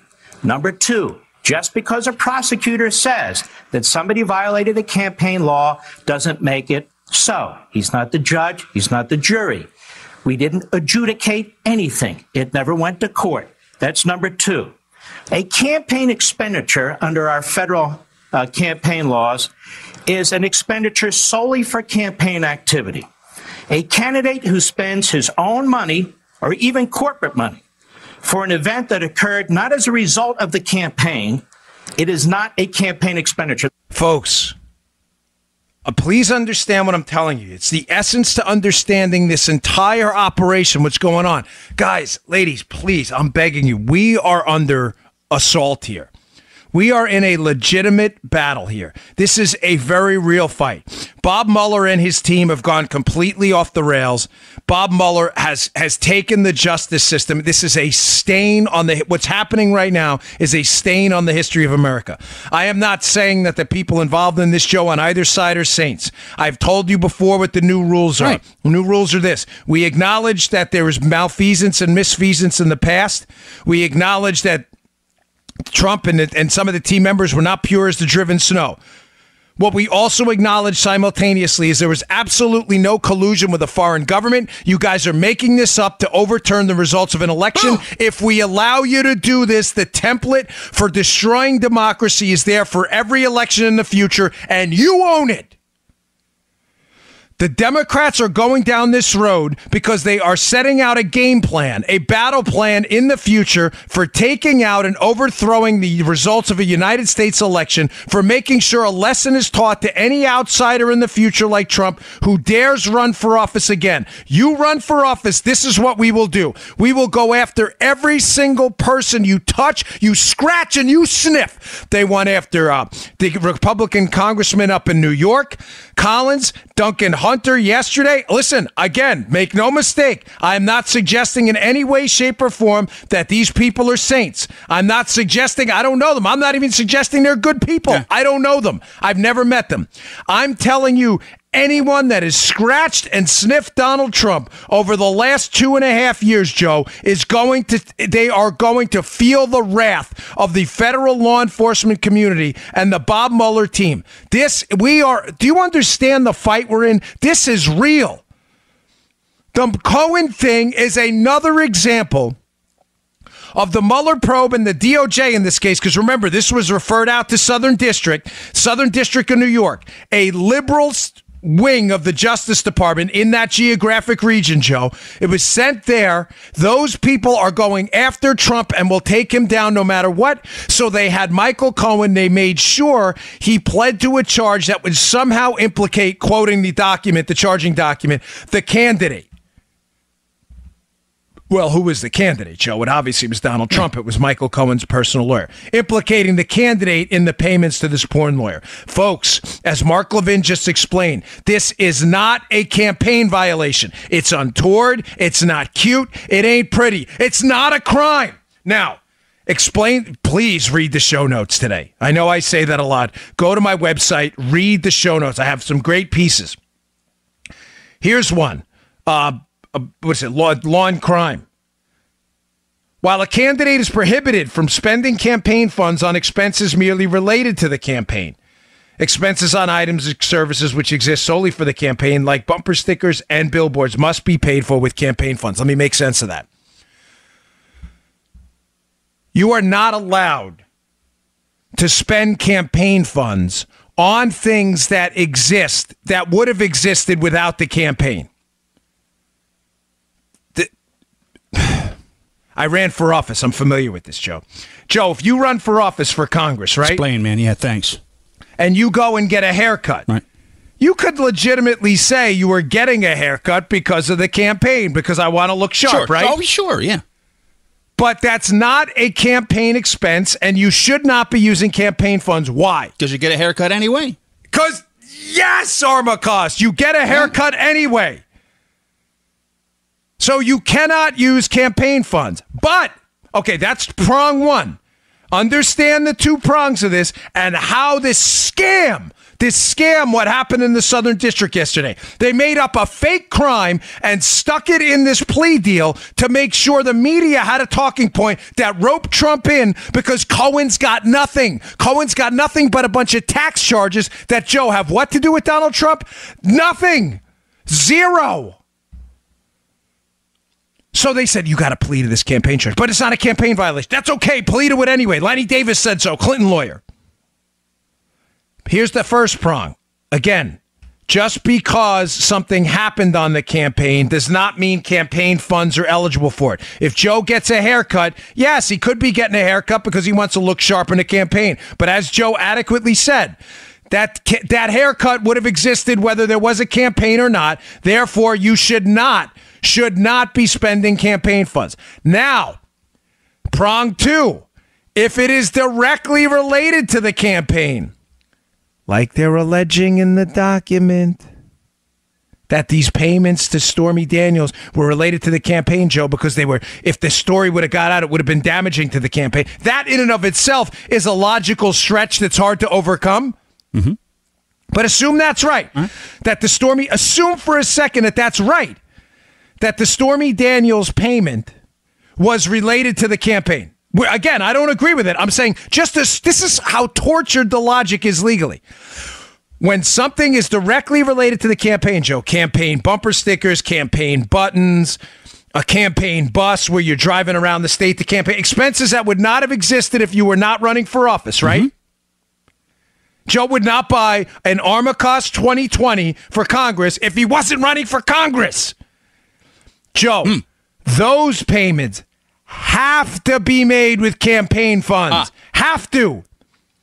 Or else you could get donors to just give you money above and beyond campaign contribution limits and say, hey, Joe, give me a loan for $20,000. I'm going to go buy buttons. Isn't that a campaign contribution? No, it's not related to the campaign. How is it not related to the campaign? It's an Armacost 2020 button. No, it's a personal loan.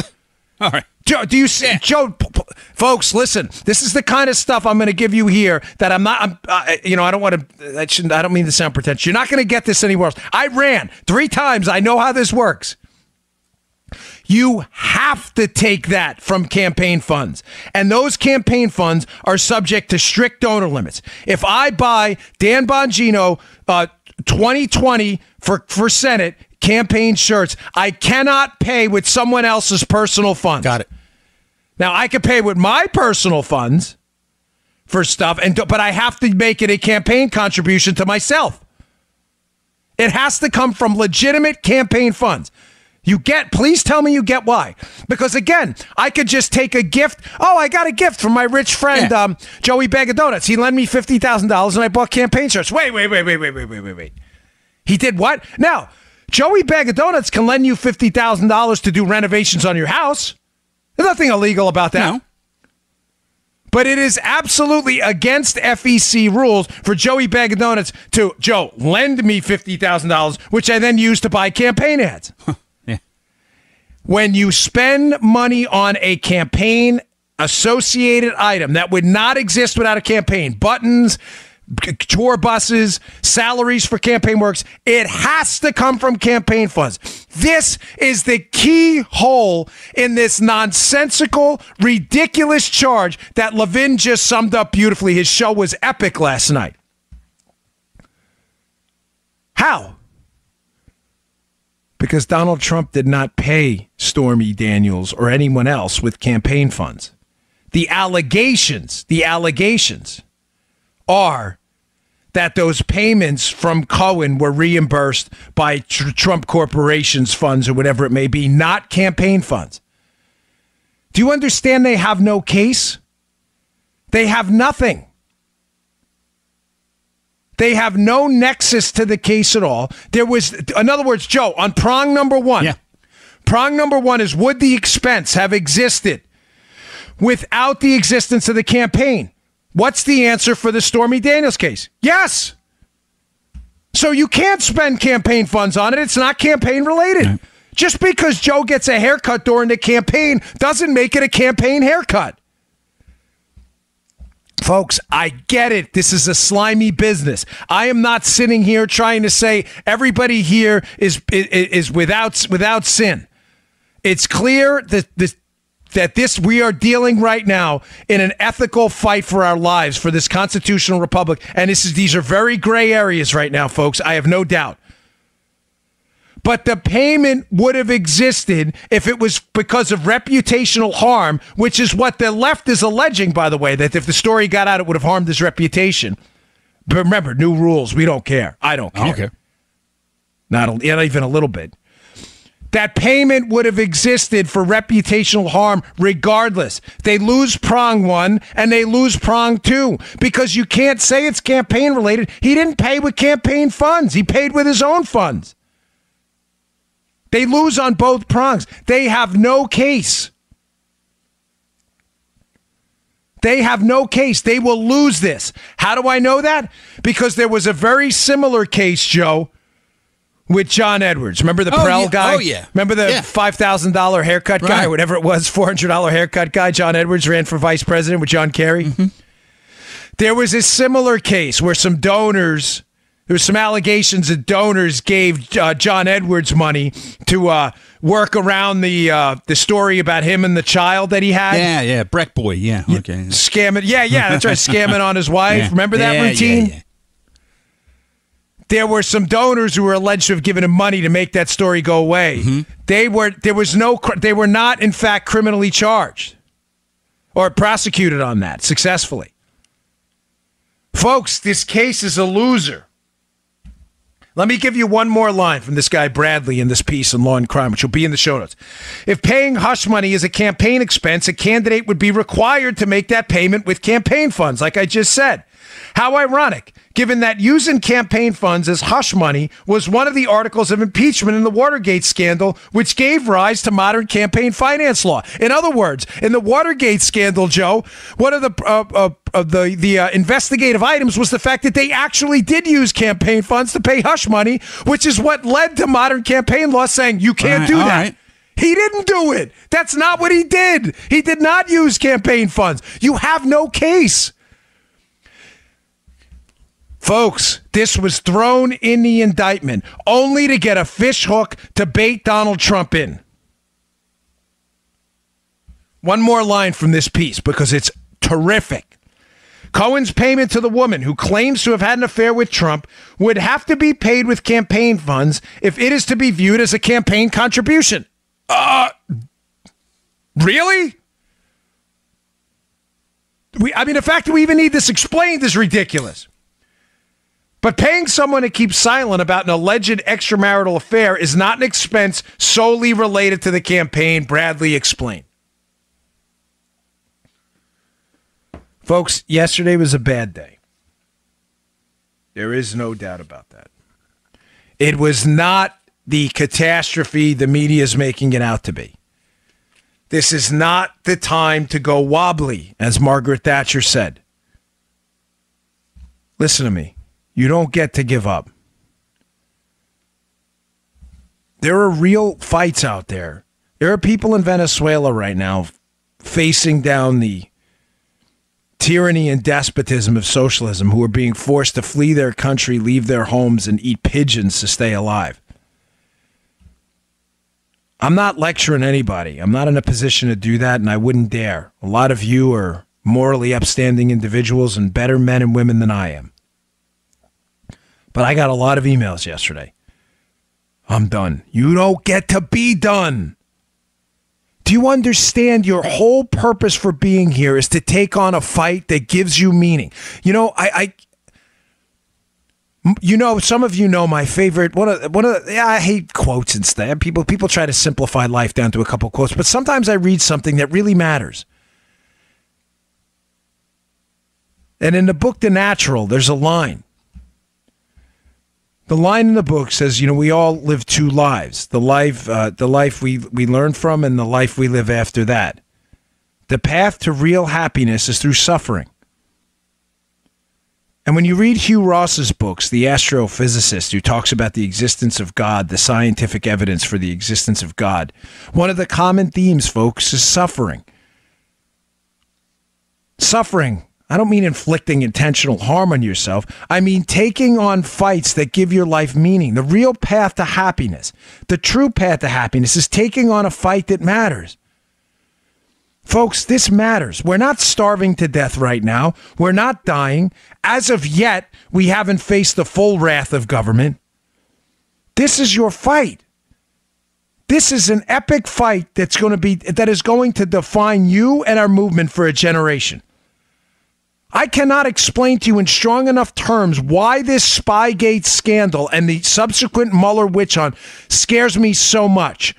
There aren't strong enough terms for me to explain the passion that drives me to constantly bring forward the facts of this case to you every day. I was a federal agent, ladies and gentlemen. I remember going into houses on early morning raids with actual guilty people. People who'd committed actual crimes, and you see their kids as you put the handcuffs on at 6 o'clock in the morning and you shuffle them out of bed in their boxer shorts, and you see the kids crying and the wife devastated, and you see the bad guy who's totally stunned at what's going on. And I'm telling you, even though these were real bad guys, I would be lying to you if I said, but my soul didn't hurt for them. It did. It did. These were bad guys. But you saw that look in their eyes where everything had just changed and they had finally been caught. It's like when you watch that movie Blow with Johnny Depp, right? And you hear the story of that guy, George. And even though you know he's a mutt, you still almost feel bad when they got caught because you have a sense of empathy as human beings. Folks, watching someone's freedom and everything they have being taken away, even when they earned it, because they really screwed up, is really painful to watch. You want to hear one of those 5- and 6-year-old kids, Daddy, where you go? Why are these men here? I used to get in the car and say, holy gosh, what did we just do? And they earned it. The Trump team did nothing on the scale of what's happening to them. This is what I mean by this is ethics. I get it. The Trump team has made mistakes. Manafort's not a saint. This Cohen guy's not a saint. Papa D could have done stuff differently. Trump has had his indiscretions in the past. There's no question. Point stipulated. I'm telling you in the ethical matters here, where everything is gray and there are no black and whites, and you're going to have to make big boy and big girl decisions. You have to say to yourself, is an alleged extramarital affair, Is it worth the destruction of the entire constitutional republic to rip this whole system down of presumed innocence, to attack innocent people and weaponize the power to put those Smith & Wesson handcuff bracelets, those handcuffs on people who did nothing wrong because you don't like that a guy won an election and you use where he put his wiener in the past to take down him and a bunch of people who did nothing worthy of the weaponization of the government turns against them? These are the hard questions we have to ask right now. And no, there is no giving up. And stop sending me emails about giving up because you're getting in my head. I'd love you to death, but no. Life's it's a tough thing. Sorry, I've got to keep this family friendly. This is tough. This is real. We live in the richest country on earth with flat screen TVs and computers, and the biggest problem here with food isn't starvation. It's we got a bunch of fat people. This is our fight. You have been now blessed with the opportunity to take on the suffering you need to take on to find true happiness in the end. This is our fight. Yes, it's going to be miserable. We've got 6 years more to clean this swamp, mosquito-infested disaster in D.C. out. This is going to get worse before it gets better. They are not done. He's not done. Manafort's got another trial, and if it doesn't work out in D.C., the Farrah trial for them, and they don't get him on that too, they are not done. They will find somebody else. Don Trump Jr. is their next target. Take that to the bank. This is not over. Our fight starts today.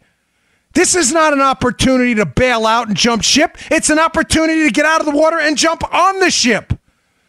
You have been blessed with an opportunity to suffer. You should thank God for this. You have been blessed with an opportunity to take a side in this very gray area, but a side I'm sure right now is the right one. The New Rules show was not a joke. I get the man's indiscretions. I get the people in his orbit were not to be beatified. I understand that. But do you understand that what the Democrats want to do is not to point out the sexual indiscretions of a president? What they are trying to do right now is set a template to completely dismantle the constitutional republic. They are setting a template in the future to take out a sitting president when they lose. Make up a fake charge. There's no collusion. Get a special counsel appointed. Get the media bootlicking hacks on their side to keep the story alive. Use that story to take down everyone surrounding that president for every kind of indiscretion known to mankind, including jaywalking. Use those people to turn on the president. Keep that story in the media. Use the charges to call for impeachment. Get the president out. Send a message to anyone in the future you're never to do that again. That's the fight. Are you naive to that? That's the real fight. This is not done. So what do we do? Folks, I said what to do. I just wish someone would take my advice. Joe, what did I say now 6-7 months ago about Mueller? Fire this guy. Bad guy. He has turned into a police state tyrant. I don't know how. I haven't even gotten to the Papadopoulos to wheel thing yet. This guy has gone completely off the deep end. Charging people with crimes, the FBI. You listen, with all due respect to Bob Mueller's past service to the country, and I mean it, that does not absolve you forever of grotesque acts of malfeasance. How else do you describe a special counsel lead investigator who charges a decorated United States military officer, Mike Flynn, with crimes he knows damn well he didn't commit? How else do you describe that other than police statism? Folks, here's the plan, and this is the only deal. You ever see that Miami Vice movie that people hated, but I love that Colin Farrell, Jamie Foxx movie? When I used to still go to the movies, I loved them. People hated it. There's a point in that movie where they steal the guy's drugs and he comes in, he tries to make a deal, and he goes, no. This is the only deal right now. The only deal. Fire Bob Mueller.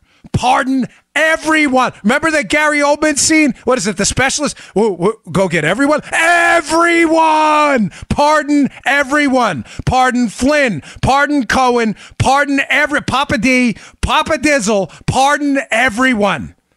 Fire Bob Mueller, fire Rod Rosenstein, and clean out this swamp rat crew of 17 angry Democrats, as Trump accurately calls them. Fire them all. Oh, man, the political response will be over. Are you kidding me? Are you smoking opiates? Are you mainlining psychedelic drugs? The press, are you kidding? Have you watched this circus over the last few days? Do you really believe this is going to get better? Ladies and gentlemen, wait till after the midterms and fire all of these people. They have shown no evidence whatsoever of acting in a legally, morally, or ethically upstanding manner. Zero. Making up fake election crimes in the Southern District of New York. It's not even a real campaign charge. Charging a decorated U.S. general with lying to the FBI after the FBI themselves acknowledges he wasn't deceptive. And we're supposed to sit back and take it? And then you got this goon, Chuck Schumer, the Democrat Senator Chuck Schumer from New York. This goon, I have a piece in Breitbart at the show notes today. This police state hack saying, and I'm quoting, he better not be talking about pardon. You don't get to say that, Chuck. That's why you're a senator and not the president. Couldn't win an election outside of New York. You don't get to say that because you don't have pardon power. But we still have a president. You wait till after the midterms, you pardon everyone, and you fire these guys now. You let a new special counsel team come in. You let them wrap this thing up. They will find no collusion because there is none, and we move on. I am tired by playing by their rules. Oh, but the press reaction. What? Are you... The press reaction? Are you paying attention to what's going on right now?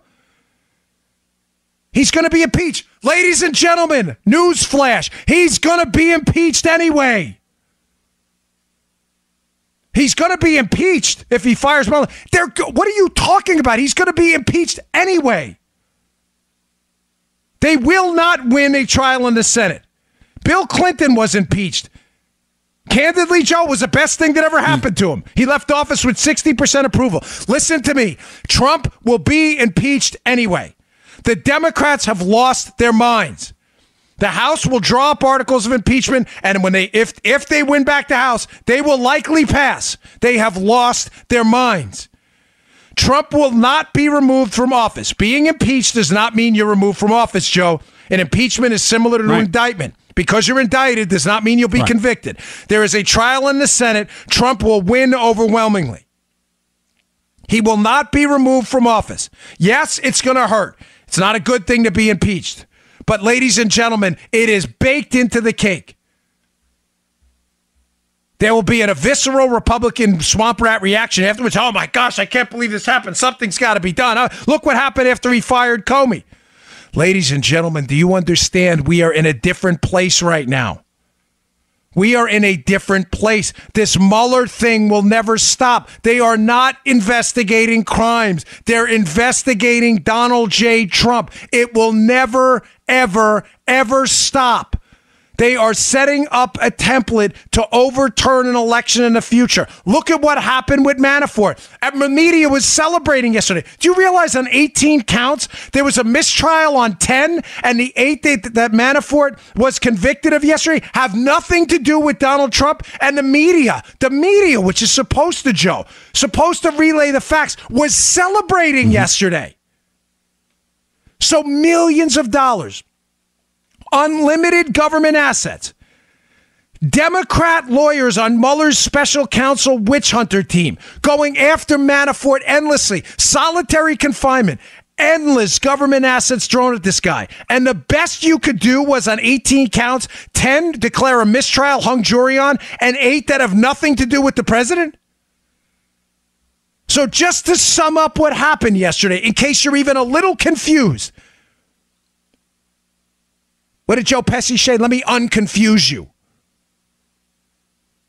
Their prime candidate in the case, Paul Manafort, after endless government assets are thrown at him, gets a hung jury on 10 counts and is convicted on 8 that have 0 to do with the president. Media celebrates. On Cohen, he pleads guilty to tax charges that have absolutely nothing at all to do with Donald Trump, and pleads guilty to a campaign violation that's not even a campaign violation. And everybody's celebrating.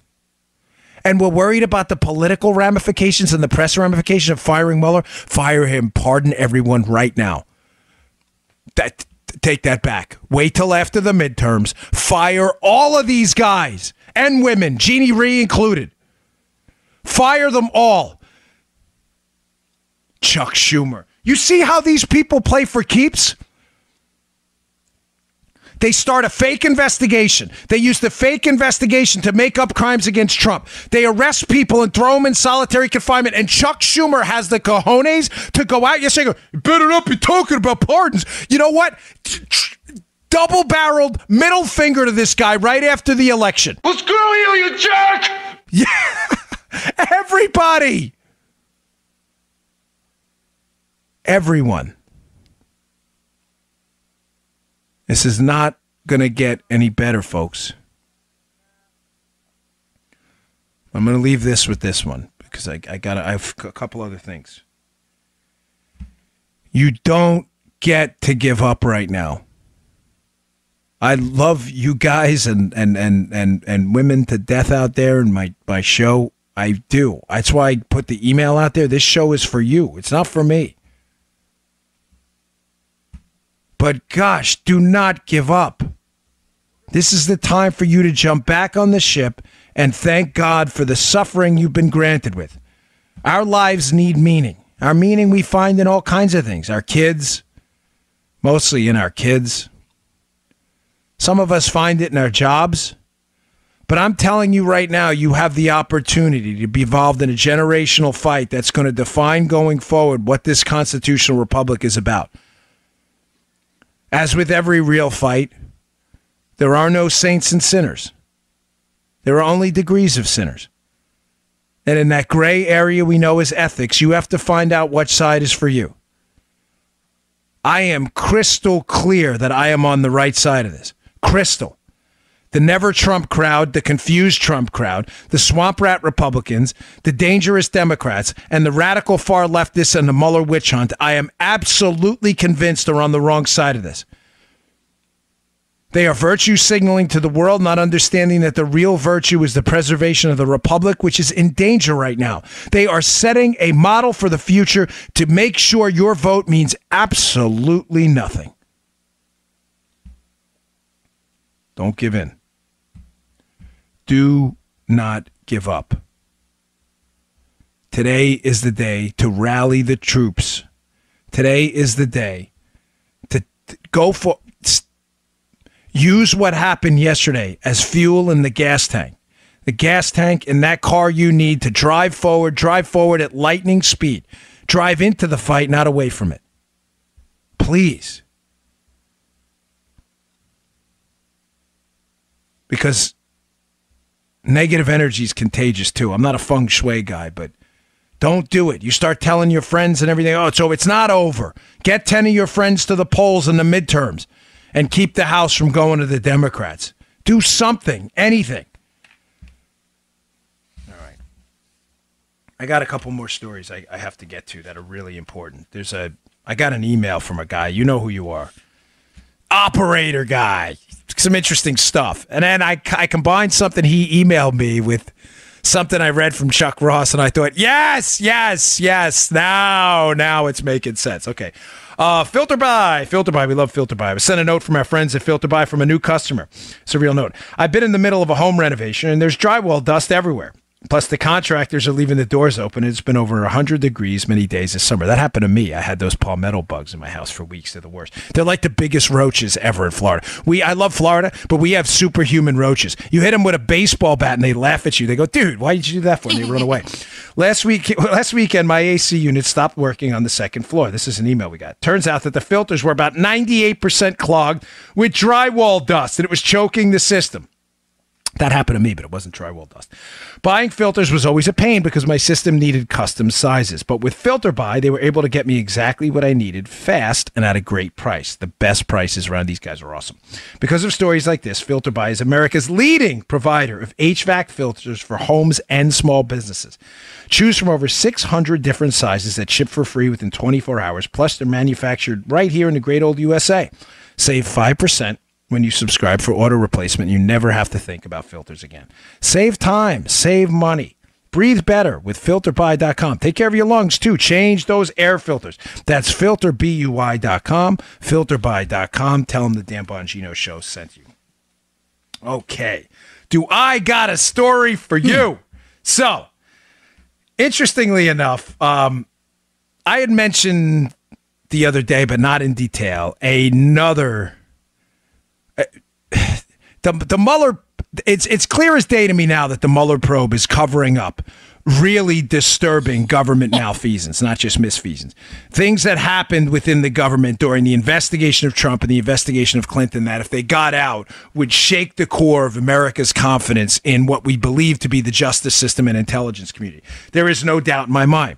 So yesterday I was up in New York. I was doing the 5, and I was talking to a few people, and they said, "What do you think the next shoe to drop is?" And I said, "Oh boy, it's this Charles Tawil case." Now, Chuck Ross, I have a piece. It's been in the show notes, but I'm going to put it up again today in the show notes. Please read it. It's at the Daily Caller. It is a fantastic piece. You'll be doing yourself a disservice if you don't read it, because it feeds right into everything we've been telling you the whole time, and the story I discussed the other day about the PC arrest of George Papadopoulos. This is not going to be confusing like yesterday's show. I get it. You have to listen to yesterday's show a couple times to follow the White Rabbit. Today will be simple. We're going to make 2 points today. A couple points we're going to make are that Papadopoulos is clearly the target of the operation to set up Donald Trump now. Now it's clear as day. All the people that keep approaching Papadopoulos, "Hey, little boy, you want some candy?" They all have a connection to either Fusion GPS or the U.S. government. It's amazing. And they keep coming up, left and right, front and back, top and down, right? Secondly, the operation to set up Papadopoulos may have been more sophisticated than we even knew. Read the Chuck Ross piece, and you'll learn about a new approach that happens in July of 2017. This is after, keep in mind, after Papadopoulos is interviewed by the FBI in January. July of 2017, a guy by the name of Charles Tawil is alleged to have offered Papadopoulos $10,000 over in Greece and gives him the $10,000 for some kind of a consulting deal. Now, what's the problem, Joe? So what? I mean, it's not illegal to take $10,000. As of January, I'll be paying Joe for consulting. I didn't know that was illegal. If I was foreign, it's not illegal either. As long as Joe declares it as income, there's nothing wrong. People take consulting contracts all the time. So what's the big deal? We clear on this? It's very simple. July of 2017, after the FBI interviews Papadopoulos, I'm telling you the government's trying to set Papadopoulos up as a fall guy. Some rando shows up in Greece and offers Papadopoulos $10,000 in cash for a consulting contract. Why is that in Mueller's sentencing memo? Let me read it.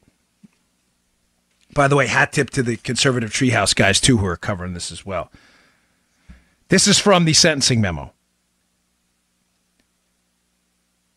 The defendant provided information. The defendant's Papadopoulos show. The defendant provided information about $10,000 in cash he received from a foreign national who he believed was likely an intelligence officer of a foreign country other than Russia. The defendant has stated that he kept that money in a safe pending his sentencing in the case, and counsel for the defendant has consented to the imposition of this fine amount. Why is that in there? He believed he was a foreign intelligence officer. The guy who gave him the money to Will, was he? Folks, this makes a world of sense now. Joe, what else happened July 27th? July 27th, right before Papadopoulos is given this $10,000 by this guy to Will. Right before Papadopoulos is arrested at Dulles Airport. Right after this. This makes all the sense in the world now. The other day, I brought up on the show the probable cause arrest. There are two ways to arrest people in the federal government, okay? You can make a probable cause arrest, which means no arrest warrant. You just it's kind of like what a cop does in the street. You show up, they see you, beating someone up. That's a PC arrest. There's no arrest warrant, right? No one shows up and goes, I have a warrant for you beating this guy up. No, it's called a probable cause arrest. Those in the federal government, you got to listen to Monday's show. I can't redo it here, but just take my word for it if you don't want to listen to Monday's show. That rarely happens in the federal government outside of the uniformed entities. Border Patrol and people who are on patrol make PC arrests because they see stuff. And they don't have time to get a warrant. You see someone crossing the border illegally, you arrest them. You don't get a warrant for it. You go later on, you bring him to an initial appearance, and then he's charged in a charging document. The way the federal system works when you're an investigator is people get clues about cases. They build up a case. They bring it to the United States attorney, and arrest warrants issued, and you show up with a warrant. Why was Papadopoulos in one of the most critical counterintelligence criminal investigations in modern U.S. history? Why was there no warrant? Oh, this $10,000 makes a world of sense now. Thank you to my buddy who cued me in on this. Joe, we have this thing in the federal government called the CTR, a currency transaction report. They also have suspicious activity reports for financial institutions. If you deposit more than a certain amount of money, notably about $10,000, but let's not. Sheesh, how that's crazy, right? If you deposit that in a bank, you have to fill out a CTR, a currency transaction report. You also, if you come into the country, into the United States with more than $10,000 and you don't declare it at customs, oh boy, you in a world of legal trouble there. Gee, isn't that awfully convenient that some rando shows up in a hotel room right before Papadopoulos is to fly back to the United States, gives him $10,000 in cash, but Papa Dizzle doesn't fall for the trap. Papa D comes back into the country, Joe, in Dulles. I will bet you the FBI, the agents who are ready to interview him, are either there waiting for that $10,000, knowing they've got him lock, stock, and two smoking barrels. But what does Papa D do with the money? Papa Dizzle leaves it in Greece with a lawyer. They show up. They nab him before he gets to customs at Dulles. And Joe, have you traveled overseas before? When you come back, the little blue form? You got to fill out you have to declare the money. I'll bet they grab that from him. They see on the card that he's not declaring any money. They're like, what? What do we do now? Shaggy? Right? What do we do now? We were supposed to have the $10,000. Our guy gave him $10K. Now, I want to be clear. I'm speculating a bit here. I am not sure that Tawil is working with the guy. I'm not sure about that. He may not have been, matter of fact. This may have been a legitimate business interaction. I am, however, suggesting to you that $10,000, if it were a government deal, those bills, they would have tracked those bills and they would have been waiting for them. If I were doing it, that's the way I would do it. I'd say, hey, go give this guy $10,000 in cash. We're going to wait for him at the airport. If he comes in and he doesn't declare it, boom, we got him. All of a sudden, he comes back to the airport, Joe. He's got nothing. He's got what? $20 in his wallet for a Skittles, a bacon, egg, and cheese, and a Yahoo, and a Yoo-hoo at the airport, right? Bacon, egg, and cheese. That's what I used to. When I was a kid in New York, that was my breakfast every day. Bacon, egg, and cheese, and a Yoo-hoo, right? He comes back. You remember Yoo-hoo? Yeah. I used to think that was chocolate milk, right? So chocolate drink. So Papa D comes back. He's got $20. He wants his bacon, egg, and cheese, and a Yoo-hoo, and they're like, wait, dude. Where's the $10,000? They're probably feverishly calling the United States attorney going, we don't have anything. What do you mean you don't have anything? He doesn't have the money. Where's the money? It's back in Greece. Well, what do we do now? We can't get him for trying to bring $10,000 back into the United States without declaring it if he doesn't bring the $10,000 back. Do you understand now why the PC arrest was probably necessary? Listen, after confusing some folks yesterday, some got it, some didn't. But yesterday's an important show.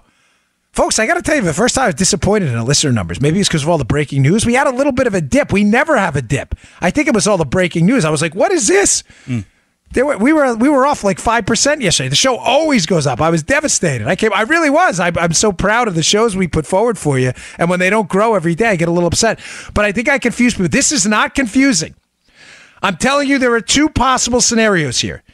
Will is just a business guy who does a deal for the $10,000. The FBI somehow gets wind of it, meets him at the airport, hoping he shows up with the $10,000 and doesn't declare it. Therefore, they've got him. They call the United States attorney. Hey, he's here at Dulles. He walked through customs with the $10K and said nothing about it, right? You got me, Joe? They get him on failing to file. Or, Will, was he working with the government? And or these marked bills? Did the FBI know about this the whole time? How long was he working for the government if he was? Now, does that Margot Cleveland footnote from the earlier in the year FISA maybe make a little more sense? Remember, now this is before the July 27th arrest of Papadopoulos, let's be clear. But remember the FISA I told you about with Margot Cleveland earlier in the year. In the FISA warrant, there is a footnote about a FOIA exemption. In other words, the FBI in one of the warrants to spy on the Trump team has a footnote in there declaring that they need an exemption from FISA to protect sources. I had said to you in that episode that, is that source Mifsud, the original person who contacts Papadopoulos? Is that source someone else? Were they working with this guy? Were they working with Milian? Who else was the FBI working with? Ladies and gentlemen, this is the essence of the scam. What's paragraph 1? Who the heck else was the FBI working with to set up Papa D? How many sources are there? We have an idea about Halper. Who are these other guys? So understand what I'm telling you. Coming into the country and not declaring $10,000 in cash, you are going to find yourself in significant legal trouble. Did the Bureau get wind of that $10,000? Were they involved in the $10,000? Papa D does not bring the money back in. He leaves it in Greece. The FBI has an moment. What do? We got nothing to hold him. We better interview him right now. Because remember, they want to hold Papa D because they need to shut Papa D up. Because the day they arrest him, what else breaks? The stroke page texts. The inspector general goes over to the special counsel and says, hey, Bob Mueller, we got a problem. Your lead investigator on this case, Peter Strzok, look at these texts. Oh my gosh, Mueller's like, we better shut Papa D up now because these texts may expose our sources and FBI sources setting Papa D up. Follow it, folks. The Bureau's setting up Papadopoulos. We already know this through the Halper connection. The question now is, how many other people were they using to set him up? Was Will involved? Was Milian involved with the Bureau? How many other people were involved with the Bureau?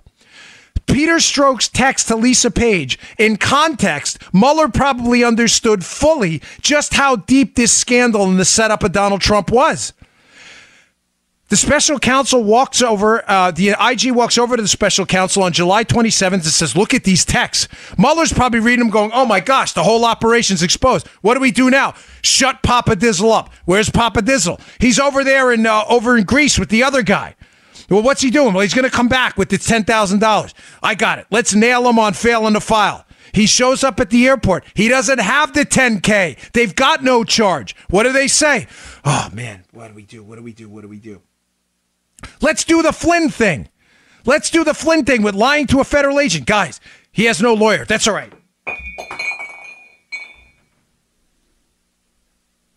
Did you hear that in the background? I'm getting so excited. You don't have to cut that. I just knocked the coffee cup off my I'm so excited. It didn't break, which is amazing, too.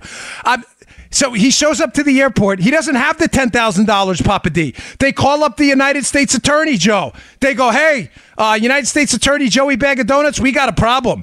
That failing to file charge, he doesn't have the money. What do we do now? Mueller's calling him going, you better shut this guy up. Or someone on the special counsel, they already know they got to shut Papa D down. Because Papa D's the key to this whole operation that Trump was set up. They got to shut him up quick, but they don't have a charge. Interview him now. Interview him and get him on anything. They interview him. They go, false statements, which Papadopoulos right now is saying, I didn't make any false statement. I just didn't remember when Mifsud. Remember the false statement. The FBI's allegations are that Papadopoulos said Mifsud reached out to him before he joined the Trump campaign. That's not true. Mifsud reached out to him after. Papadopoulos is saying now, I don't know Papadopoulos. Never spoken to him. Papadopoulos is claiming now, Joe, listen, I just didn't remember the thing right. The FBI goes, got him. We got him on a 1001 felonious mopery charge. Now we lock him up on that. We arraign him, and we work out a deal right away that shuts this guy down. Folks, the PC arrest makes a world of sense now. That Margot Cleveland footnote makes a world of sense. How many sources was the FBI working with? Don't you find it odd every single time the DOJ is put on the spot by Devin Nunes and people in Congress? Every time something happens with the Mueller team, every time they get close, the DOJ, here's what happens every time Devin Nunes gets close to exposing the framing of Donald Trump and the Papadopoulos. Two things happen, Joe. First, the DOJ claims sources and methods. Really, who were those sources? How many sources were there? We want names, and we want them now. The second thing that happens, Joe, Bob Mueller always pulls a rabbit out of his caboose. Michael Cohen under arrest. Michael Cohen plea deal. Paul Manafort plea deal. Mike Flynn sentencing delay. Every single time Devin Nunes and his team closes in on the absolute malfeasance and misfeasance in this case, DOJ always says, no, we can't talk, sources and methods. Who are the sources and methods? And Bob Mueller pulls a rabbit out of his caboose. Every time. All right, I got to get in one more, and I want to wrap this up and tie this together for you to make this make sense, because I apologize for confusing some of you in yesterday's show, but it's an important show. Yesterday walks through, the whole point of yesterday's show was the connections. Million connected to Deripaska, all feeding information to the FBI and Fusion GPS. That was the point of that. That whole email chain. How Mueller's charging document conveniently makes things go away that in any way tie back to Russians. Why? I thought this was a Russia case. Because the Russian connections are Hillary's connections. Do you understand? That was the point of yesterday's show. The Russian connections are Hillary's.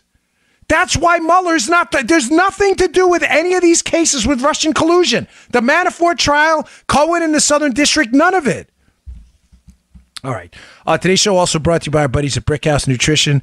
Hey, thanks everyone who supports this company. They're really great. They've been with me from the beginning. They have some of the best products out there. A Field of Greens is one of their finest. I love it. It keeps me sane and healthy and my immune system humming. Thankfully, knock on wood, I haven't been sick in a long time. I attribute a lot of that to Field of Greens. Since I started taking it, I feel great. What is it? It's real food, wholesome fruits and vegetables ground up into a powder. It's not extract. It's not some cheap pill. It's not some garbage. This is the real McCoy. This is real food, wholesome fruits and vegetables with all those beautiful micronutrients and macronutrients that will enhance your life. We all need that cornucopia of colors and raspberries and blueberries and kale and spinach and all that other stuff. Well, you can get that stuff in Field of Greens. It is real food. It tastes great. Mix it in juice, mix it in green tea, mix it in water. It will give you your fruit and vegetable insurance for your life. You'll feel better. You'll look better. It's good for your hair, skin, and nails.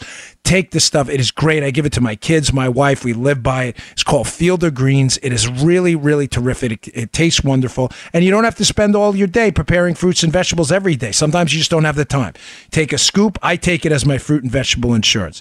Go to brickhousenutrition.com/Dan. That's brickhousenutrition.com/Dan. Pick up a bottle of Field of Greens today. All right, just to wrap this up, folks.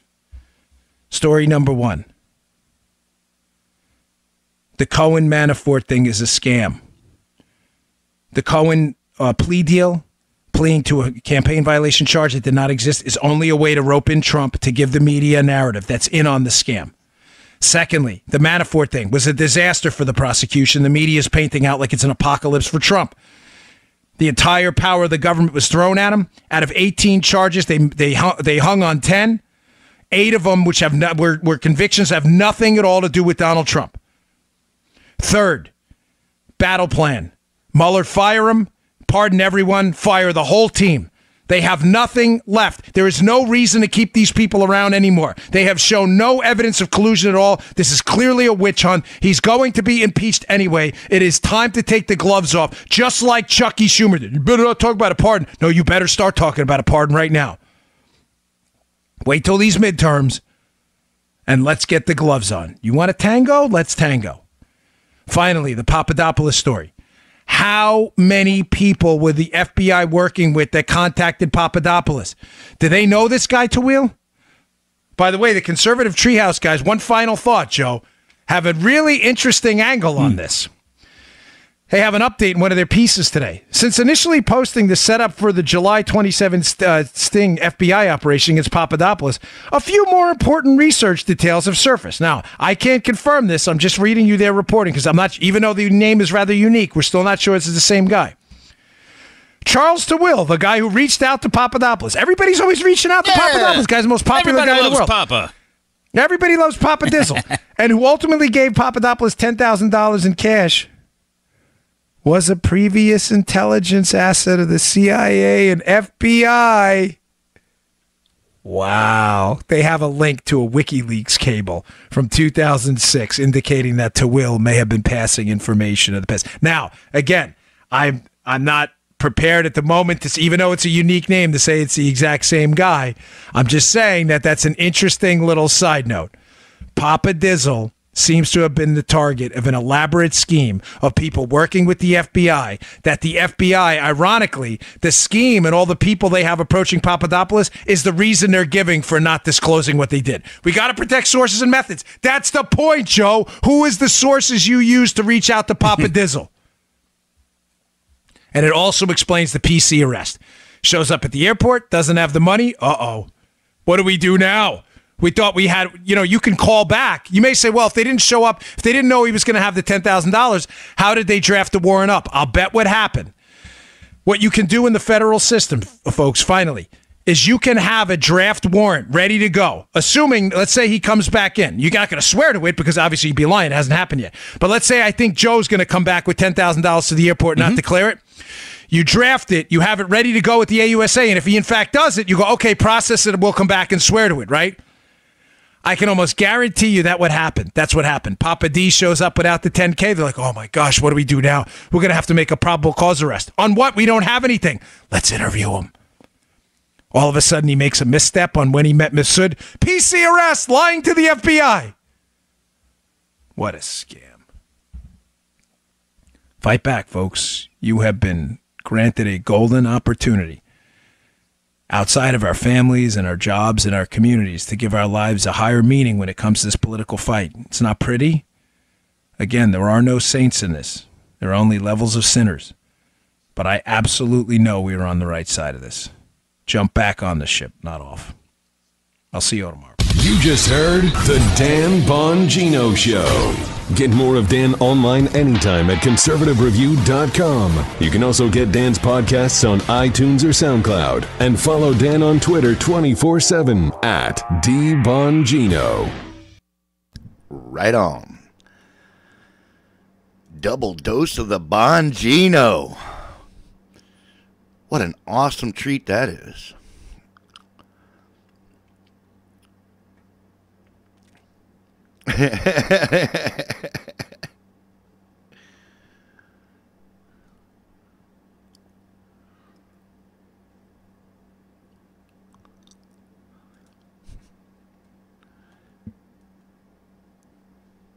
Alrighty. So I was searching around for videos and I didn't know what the hell I was going to do. So just for shites and giggles, I did this. Tonight, major breaking news, Robert Mueller's partisan witch hunt, and guess what? It has nothing to do with Russia collusion. Nothing. Paul Manafort earlier today found guilty of 8 of 18 charges, all related to bank and tax fraud. No Russia collusion. Michael Cohen pled guilty 8 counts of bank fraud, tax fraud, minor campaign finance violations. Far worse has been committed by others. No Russia collusion. And once again, the sentencing of Lieutenant General Michael Flynn delayed. Flynn pled guilty to lying to FBI investigators that didn't think he was lying. And no Russia collusion. George Papadopoulos now considering a withdrawal of his guilty plea. He lied to investigators. Nothing to do with Russia collusion. Coming up, we'll explain why each of these men were targeted by Team Mueller. None of it about Russia collusion. Just their connection to the president. Is it dangerous to be friends with Donald Trump? We're going to call out what is the blatant, single, most disgusting two-tier justice system that we've ever seen in our country's history. We'll show you how the president is reacting to all these breaking developments as he just wrapped up a massive rally in West Virginia. And finally tonight, we have such sad, disturbing news. The body of missing Iowa jogger Molly Tibbetts was found, an illegal immigrant, now charged with her murder. All right, it's time for tonight's breaking news you won't hear anywhere else, opening monologue. All right, buckle up, stay with us for the entire hour. We will give you information, I promise, and perspective that you will not get anywhere else, as the media is once again beside themselves with false reporting, speculation, and hysteria.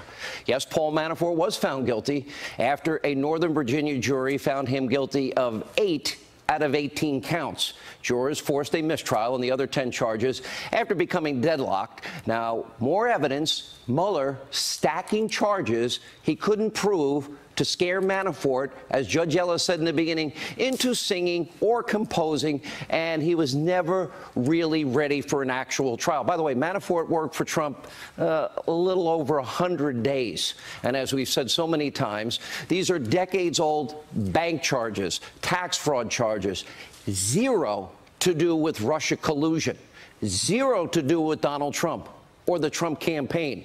Now, meanwhile, more breaking news today, this time in New York. Michael Cohen, he pled guilty to 8 federal charges, including bank, tax fraud, 2 minor campaign finance violations. Far worse crimes, by the way, committed by others. They didn't get charged.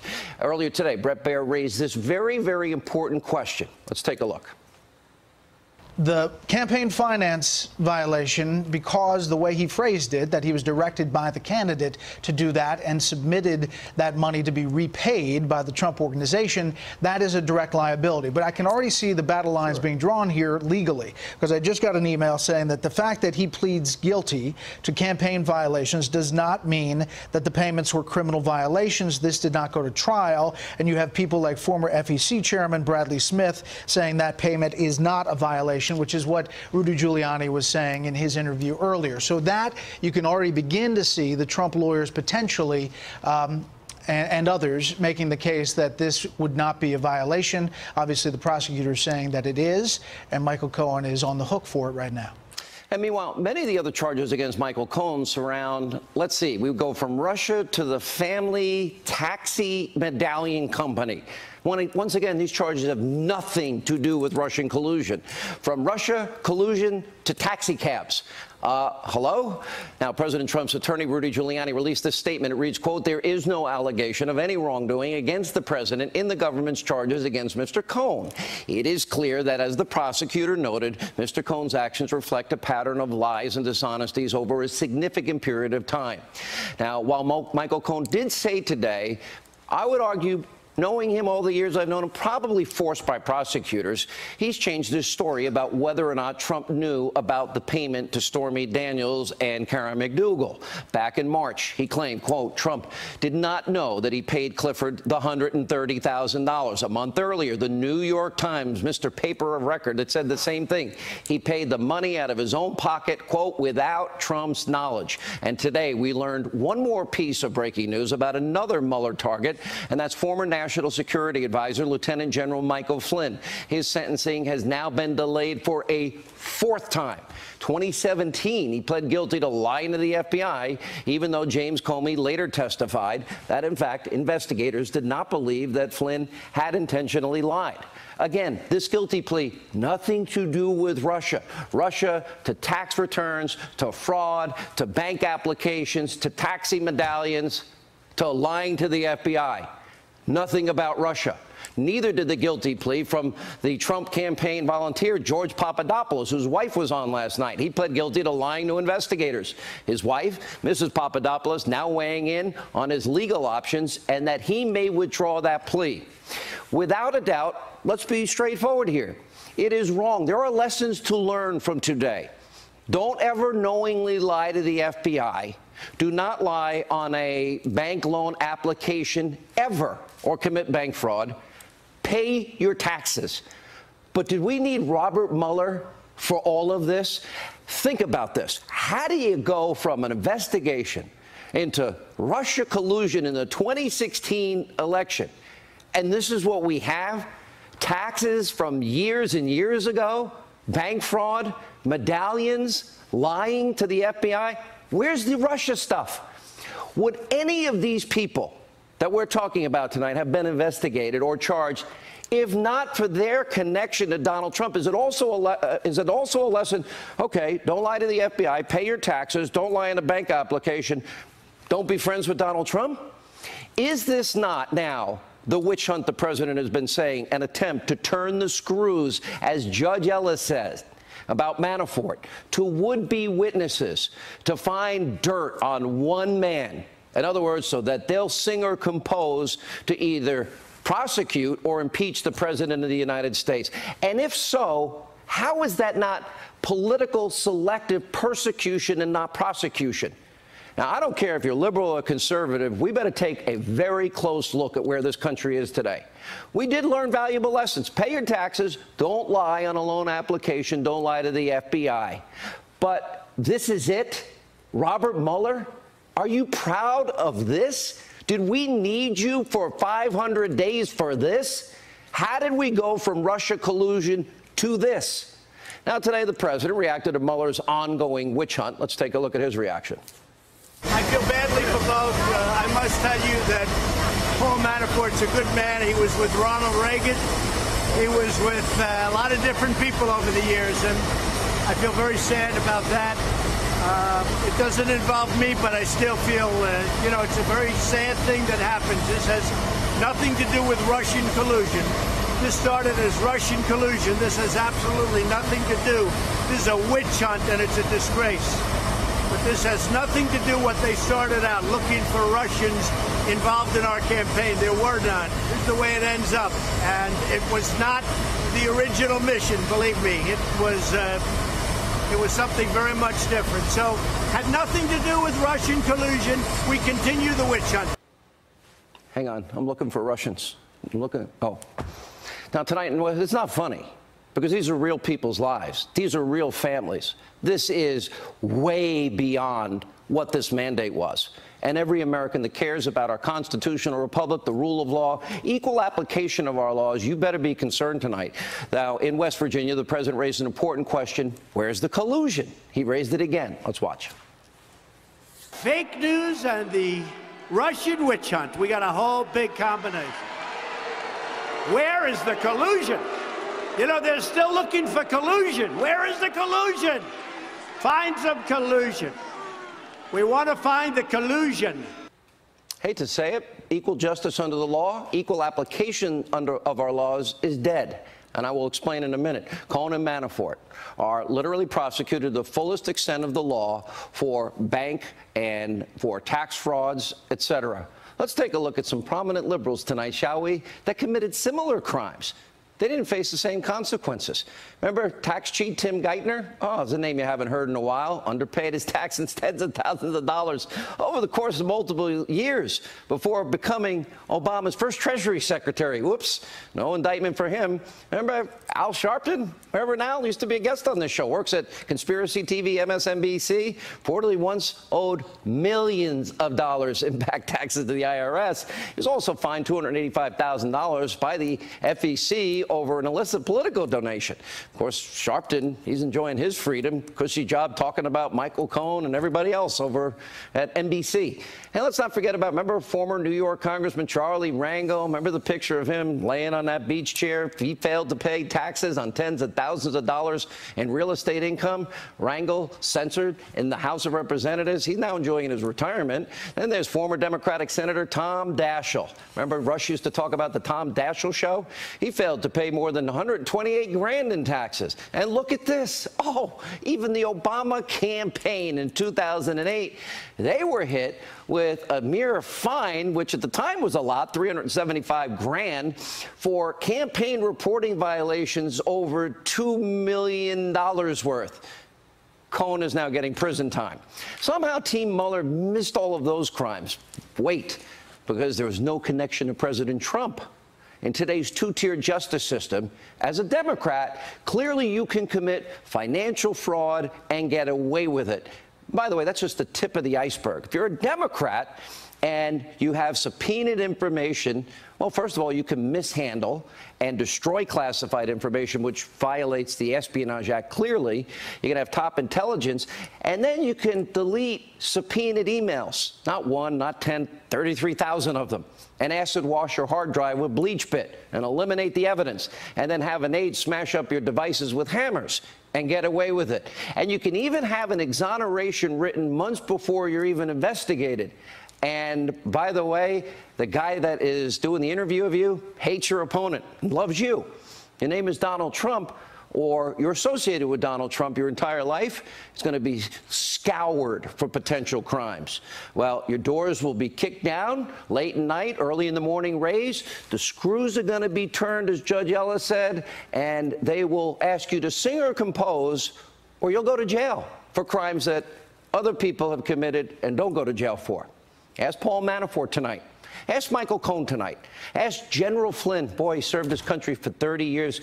Not even the guy that interviewed him at the FBI thought he lied. Not even Comey thought he lied. Not even Peter Strzok thought he lied. Ask George Papadopoulos. I bet he regrets volunteering for the Trump campaign. Just ask the White House counsel, Don McGahn.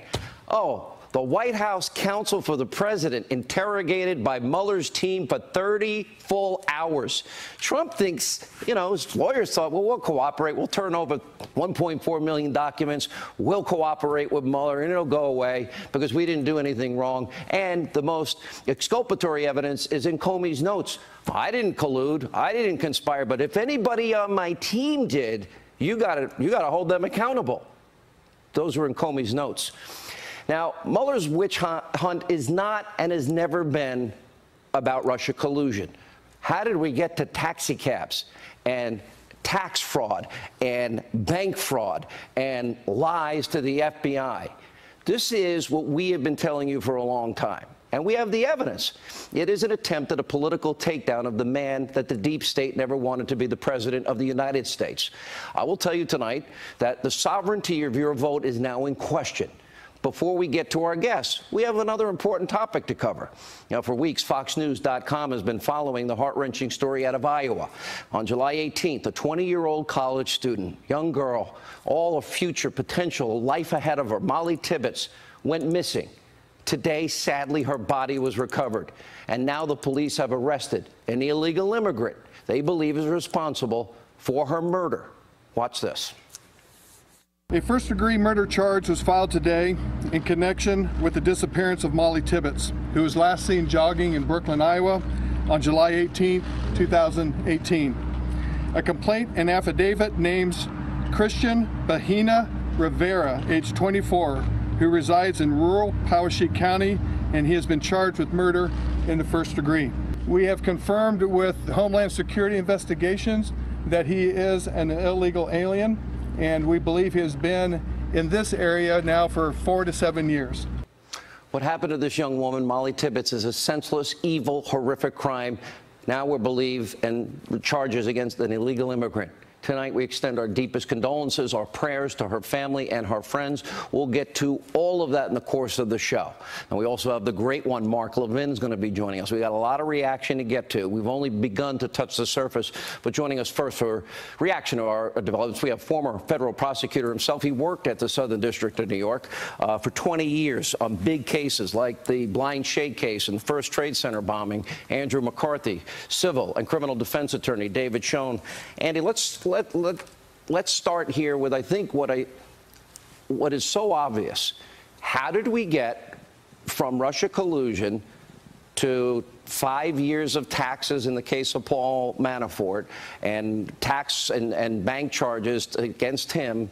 And by the way, I'm advising everyone, pay your taxes, don't lie on loan applications, and don't lie to the FBI. 3 lessons we can take out tonight. How did we get from Russia collusion to this?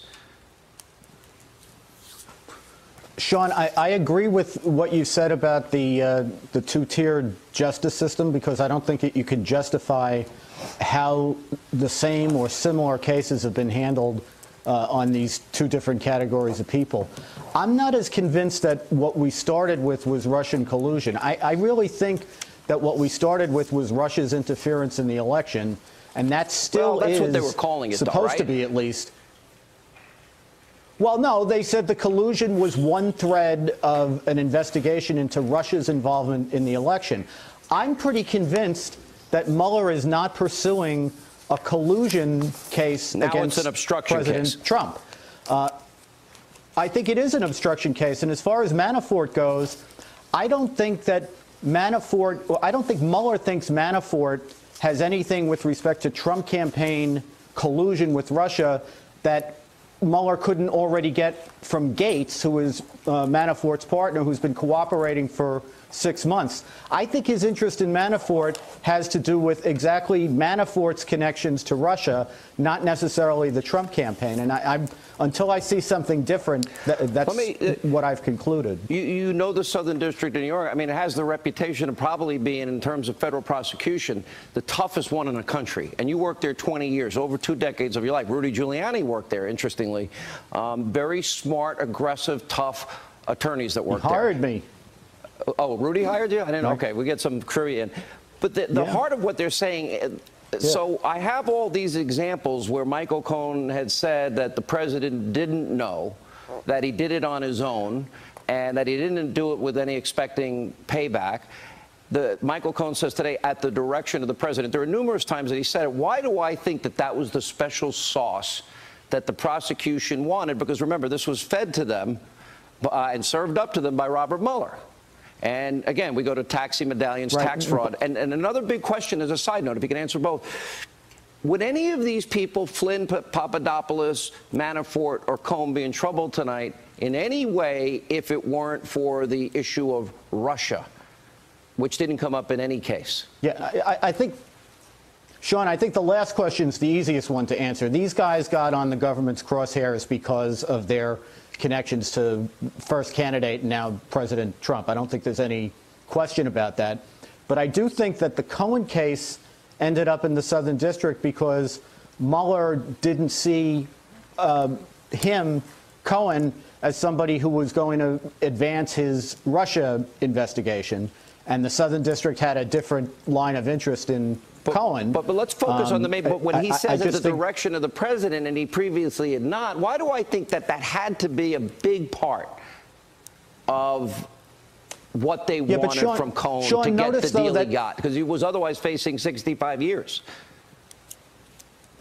Yeah, but Sean, it's a straight-up guilty plea. It's not a cooperation agreement. I don't think they regard him as a witness. I think for precisely the reason you've pointed out, you know, he's made statements that are all over the map. They did elicit that from him today when he gave his allocution at his guilty plea. But I think if they regarded him as a valuable witness or a cooperator, you'd see a very different kind of plea agreement. Yeah, I do agree with that, too. And David, you've seen a lot of these cases over the years, and we talked about at length. Look, there are Russian issues here. Hillary paid for a phony Russian dossier with funneled money through a law firm to a op research group that hired a foreign national, which I thought was bad for our elections. And he came up with Russian lies that were disseminated to the American people to impact, that were never verified, never corroborated, to impact our election. And then such information was also used as the bulk of information to get FISA warrants on a Trump campaign associate. Russian lies were used, and I believe fraud was committed before 4 FISA court judges. None of these people, nor is Hillary Clinton, who I think has the most open and shut case on obstruction, none of them are indicted today. Why? Right. What should the American people take from that? The answer why is purely a political one. I think the American people are entitled to hold the United States attorney to his word today when he said the message from the Cohen case is that the rule of law is to be applied equally and evenly across the board. We haven't seen that yet. Mr. McCarthy is exactly right that the mandate started out the question of Russian interference. I think the case today, Manafort, perfectly illustrates how wrong they went in the breadth of the mandate that was given, that Judge Ellis examined and found this case fell within that breadth. It's so far beyond that, has nothing whatsoever to do with the president, certainly, but the charges today, nothing whatsoever to do with Russia. And, of course, your original question, how did it get in the Southern District? We know, for example, a member of the Mueller team comes out of the unit that prosecuted Mr. Cohen. Andrew Goldstein comes from that unit. Let's hold the Southern District to their word, and let's get past these cases that have nothing to do with the president and get on with the business that you've reported day after day. The misconduct before the FISA court is outrageous. The American people cannot withstand that kind of treachery before that kind of secret court in an ex parte proceeding. We have to have the answers and full disclosure. You know, isn't it happen every day, Andy McCarthy, that people that commit fraud on their taxes and people that commit campaign finance violations, Obama $2 million worth. Michael Cohen's about $300,000. They only paid a $375,000 fine. I've used the Hillary case. I used the fraud before the FISA judges. Andy, I wouldn't lie to any judge ever. It's dumb. I wouldn't also, if I had a subpoena by Congress for my emails, I wouldn't delete them. I wouldn't acid wash my hard drives and beat up or have somebody beat up my phones. And I think America has to look tonight and ask itself, is this a witch hunt, as the president is saying, based on what we know are real crimes, and some of them actually have to do with Russia? Sean, I don't think anybody objective could look at the way that the Clinton emails investigation was handled and the way the Trump campaign has been pursued and say that there's a single standard of justice. I just don't see how that could be. At the same time, I don't want to see Mueller pursuing the investigators or what happened in the Hillary case. As I understand it, that's being looked at by the Justice Department, by the Inspector General, and by Mr. Huber, the U.S. Attorney from Utah, who the Attorney General assigned to this. I think we ought to let them do their work. I'd rather see them do it than see Mueller do it. I think Mueller should stay focused on what he's doing and bring it to an end. All right, Andy McCarthy, David Schoen, thank you both for being with us. Now, earlier tonight at his West Virginia rally, President Trump asked, where's the Russia collusion? Here's what he said. Apparently, we don't have that. We had it earlier. Anyway, joining us now with the latest on today's news is Fox News Chief National Correspondent Ed Henry. Ed. Sean, good to see you. You're right. And before that rally, the president called the Robert Mueller investigation again a witch hunt. What's interesting is the Michael Cohen case that you mentioned could prove to be more damaging for the president because in that case, he's directly implicated by Cohen, a far cry from the Paul Manafort case, which had major developments today.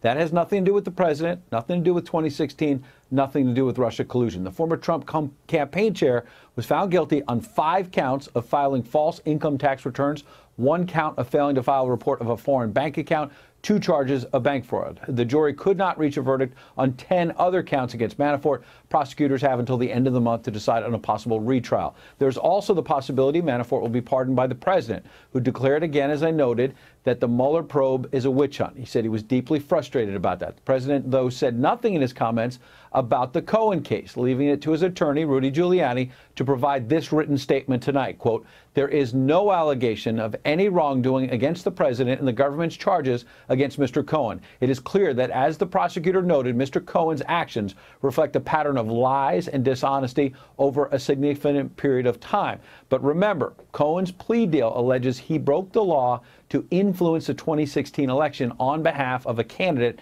that candidate, of course, being Donald Trump. Cohen will get prison time of somewhere between 43 and 63 months.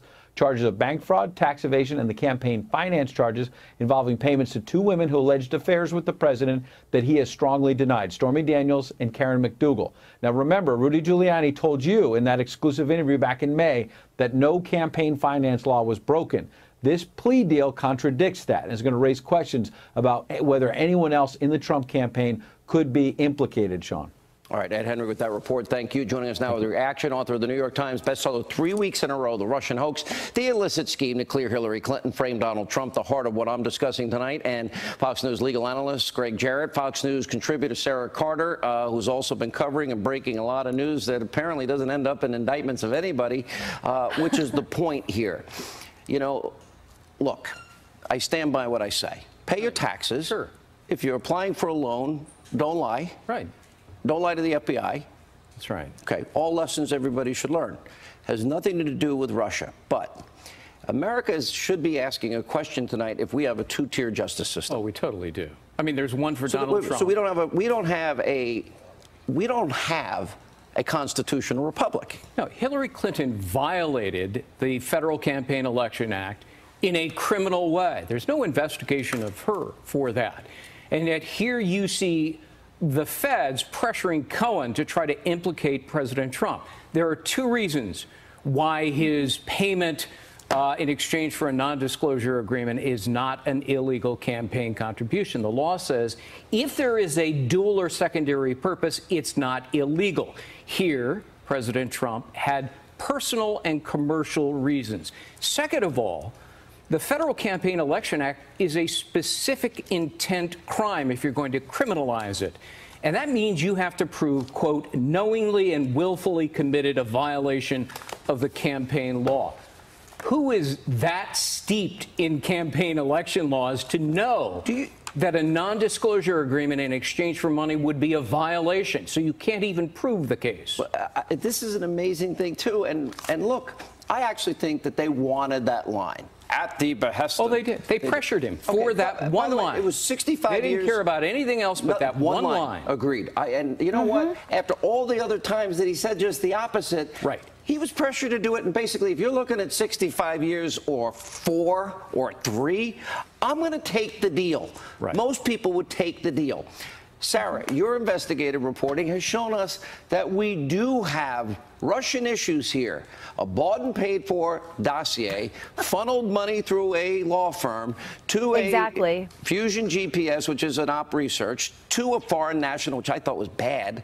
Apparently not if you're Hillary Clinton.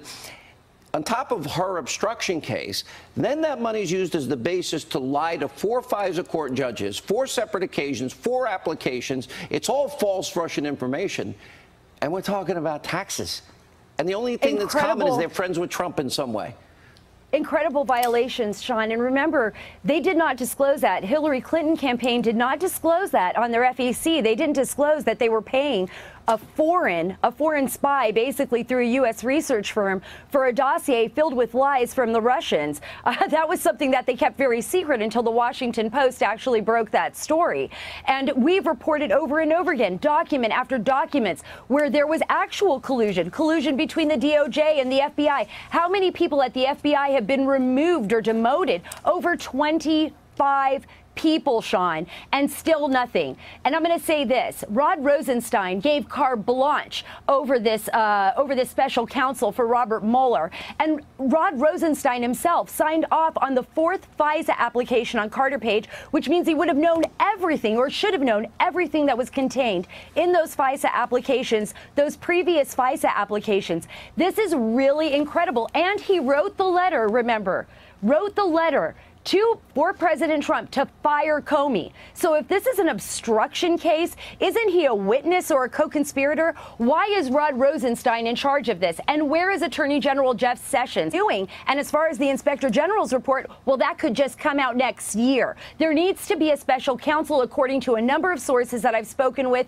There needs to be a special counsel in order for this not to be a two-tier justice system. So well said. There's a reason why Rod Rosenstein has been obstructing Congress, and in my judgment, obstructing justice, because he's knee-deep in all of this. He signed off on the renewal without the required third renewal, evidence. The 4th FISA. That's right. And so Rod Rosenstein is engaged in what I suspect is a very deliberate cover-up. He's not only covering up the wrongdoing of the FBI and the Department of Justice, and by the way, taking no action against Bruce Orr for what he did, but he's also covering up his own role. You have 25 people, top people, between the FBI and the DOJ that have either been fired, demoted, or resigned. Right. Okay, the top people. This isn't the rank and file. And I'm just wondering, and I think America should wonder tonight.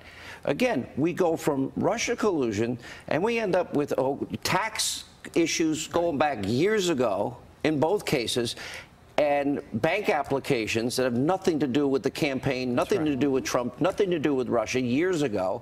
Now we've got into taxi medallion land, which is nothing to do with anything. And I think Americans are saying, wait a minute. In this campaign of 2016, Hillary did do these things. Sure. And forget about, you can even add to the list that she cheated Bernie Sanders out of the nomination. Nobody seems to care but me. Poor Bernie. Bernie doesn't even care. So then she does her bit with the email subpoenaed. Then she does her bit to pay for the phony Russian dossier. Then they disseminate it to influence the American people. And then it's used for the bulk of information for a FISA. It seems to me that the perspective is so far off here that the president's analogy to a witch hunt is accurate. Absolutely. When James Comey cleared Hillary Clinton in the face of overwhelming evidence of guilt, he simultaneously launched the investigation of Trump in direct violation, as I explain in the book, of FBI guidelines. Then the special counsel was also illegitimate. This has always been an investigation in search of a crime, but the federal regulations say there must be a stated crime. There was none. Sarah will give you the last word. Look, Sean, they are trying to force people to compose. They're targeting everyone around President Trump. This is pretty obvious what's happening here. The only thing I can hope for is that actually Huber is doing his job. The Attorney General will listen, and that the special counsel will be appointed. All right, thank you both. Appreciate it. Your book got to the whole heart of it right there. And here we are today, taxi medallions. Sad. Yeah, it is. When we come back, he's called the Great One for a reason. Mark Levin weighs in, and much more straight ahead.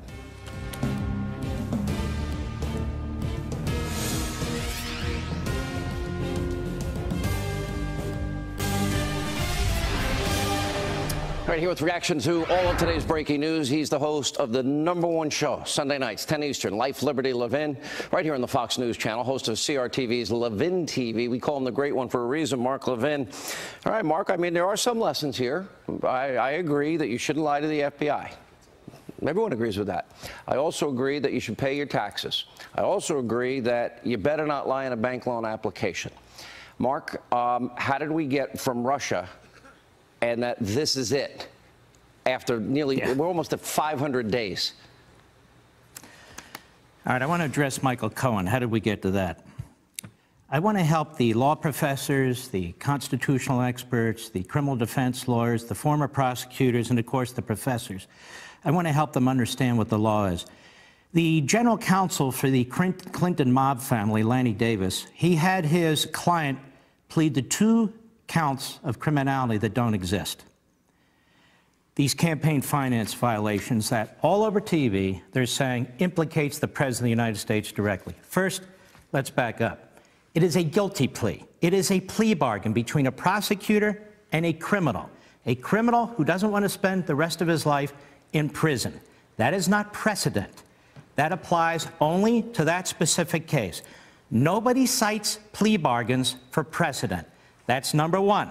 Number two, just because a prosecutor says that somebody violated a campaign law doesn't make it so. He's not the judge. He's not the jury. We didn't adjudicate anything. It never went to court. That's number two. A campaign expenditure under our federal campaign laws is an expenditure solely for campaign activity. A candidate who spends his own money or even corporate money for an event that occurred not as a result of the campaign, it is not a campaign expenditure. Let me give a few examples to help people understand this, especially the American people. Let's say, I wrote these down. Let's say a candidate had said, we owe vendors a whole lot of money. We've had disputes with them, but I want you to go ahead and pay them. I'm a candidate. I don't want all this negative publicity. So he says to his private lawyer, you pay them, I'll reimburse you, get it done. Is that illegal? It's perfectly legal. Yet according to the prosecution of the Southern District of New York, it's paid at the direction of the candidate to influence an election. Yes, Mr. Prosecutor, how stupid is your point? It's not a crime. More. Let's say this candidate settles a lawsuit that was initiated before he becomes a candidate, and he says to his personal lawyer, I want you to settle that lawsuit. You can use my corporate funds, my private funds, whatever it is. That is perfectly legal, too. The prosecutor would say, but that influenced the election. So what? There's certain things you do that influence an election that are legal, certain things you do that influence an election that are illegal. Let's say a candidate gets a non-disclosure agreement from a disgruntled employee. He wants to quiet that disgruntled employee as he goes into the election. He pays the funds out of his pocket or through his corporation. Perfectly legal. Nothing here was spent out of the campaign. Nothing was done with the campaign or to the campaign. This is exactly what the federal law is. And Mr. Lanny Davis had his client plead guilty to 2 offenses that aren't offenses that the prosecutor insisted were offenses. That's why he's no good. That is Michael Cohen against Donald Trump. Donald Trump's in the clear. Let's say Donald Trump even directed Michael Cohen to make payments in non-disclosure agreements. So what? He's allowed to do that. Now, here's my question.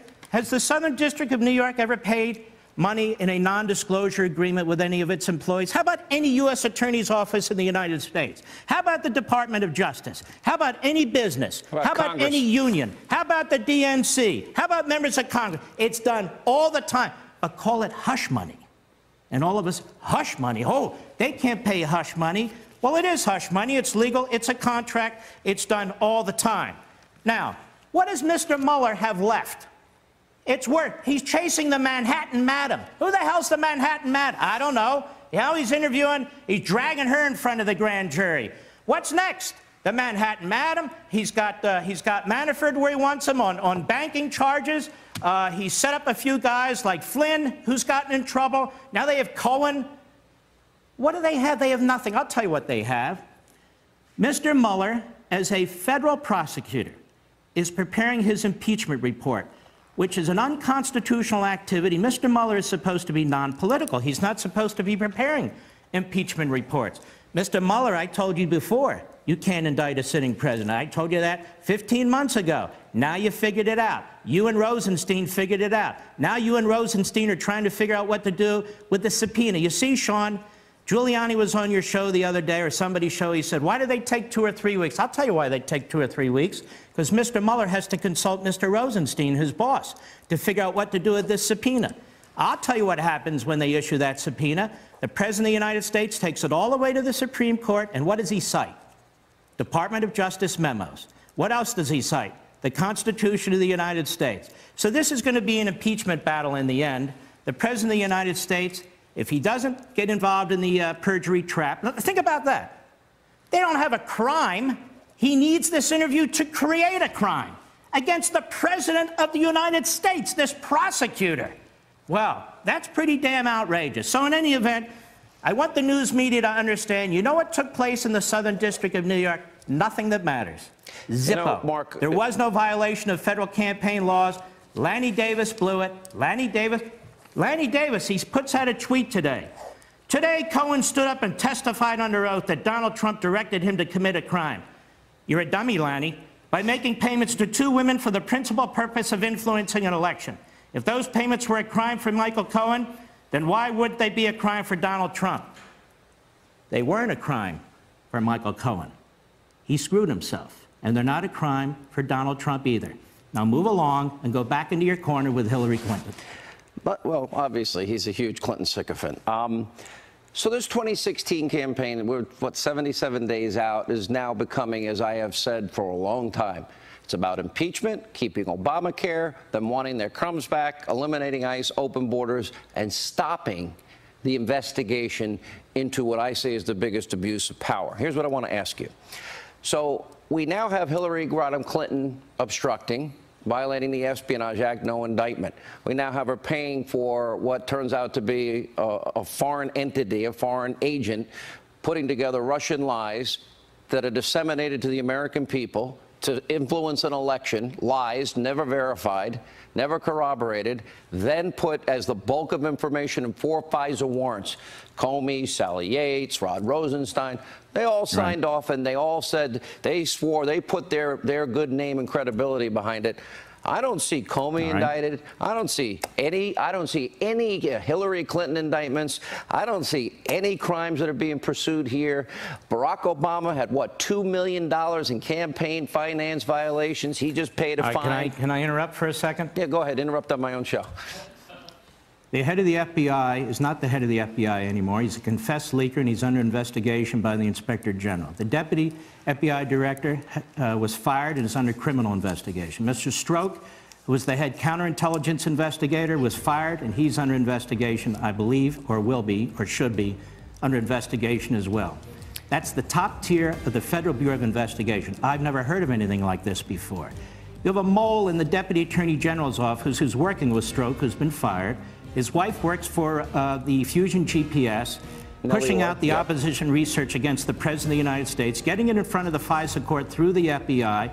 Bruce Orr, who served for the Deputy Attorney General of the United States. And there's tons more. You have FISA court judges that have never been held to account. Fraud. You had an application that was filed with the FISA court. They didn't say who paid for the opposition research that was used to violate their rules. I got to run, Mark. Yeah, we need a special counsel now for that. You know, some great, smart constitutional lawyer once wrote a book, and in the book he said, this is a post-constitutional America. Oh, that was you. We're there. Mark, thank you. Life, Liberty, Levin, Sunday night, 10 Eastern, right here on Fox. When we come back, we'll have a live report from Iowa, the very latest. This horrific murder of this young, innocent Iowa college student, Molly Tibbetts, murdered by an illegal immigrant. Full reaction. Geraldo, Dr. Gorka, next.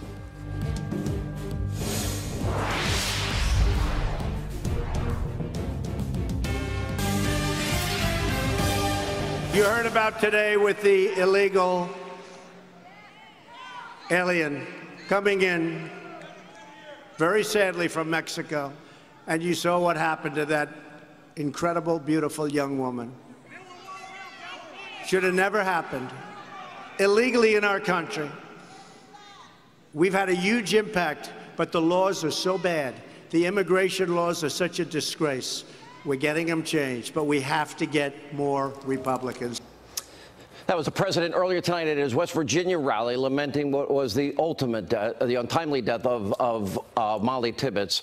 We feel so sorry for her family tonight. Our thoughts and prayers, as we said earlier, go out to them. This is a tragedy that can be prevented. More in reaction to this horrific story. Author of the book, Why We Fight, Fox News national security strategist, Dr. Sebastian Gorka, author of The Geraldo Show, Fox News correspondent at large, Geraldo Rivera. Geraldo, this to me, I see Kate Steinle, a beautiful young girl, her entire life stalked by this guy, apparently, according to Fox News reports earlier tonight, and brutally murdered, again, an illegal immigrant in this country. We have to fix this problem. This should be the end of it for everybody. Build the wall, keep a door, we'll call it the Geraldo door. Seriously, because you and I have disagreed on some aspects of immigration. Stop drugs, stop human trafficking, control who comes into this country. We love you. Come from anywhere. We just need to vet you so you're a part of our family. We don't care where you come from. Just we need to know that you're safe and secure for the people that are here. You know, Sean, I totally understand the anger that so many people are expressing and feeling over this horrible case. And my heart breaks for the Tibbetts family. It really does. This is absolutely horrific. I feel so sorry for them as the father of 5. It is so saddening to me. It's saddening for what this family has suffered, and it is sad because it will fuel the malignant, false notion that this terrible, savage crime is characteristic of this population. The 12 million undocumented immigrants in this country are not all MS-13. No. That's absolutely true. You're right. But we've got to be able to try and vet those that are here because they love our country. Sean, there's no argument. There's no distance between us on that point. But what I fear is that this case will now become the rallying cry to deprive the dreamers of their protected status, to harshly crack down on the mom and pops who've been here for years and care for our babies and mow our lawns and wash our dishes. How about we just check everybody out? Dr. Gorka, let's make sure. I would love that. I would love that. I would hire every Walmart in the country, the parking lot. I know you. Tell people, come on, we'll give you a yellow pass. We'll figure out who you are and what your status is. I just want everyone to know. My dad, I just want to quickly say, my dad, Cruz Rivera, and this guy's name is Rivera. Please, you wonder how I feel about this? My dad, when he was alive, Cruz Rivera, we moved from Brooklyn to Long Island. From the Democratic heart of Brooklyn to Republican Long Island. All we wanted to do was fit in.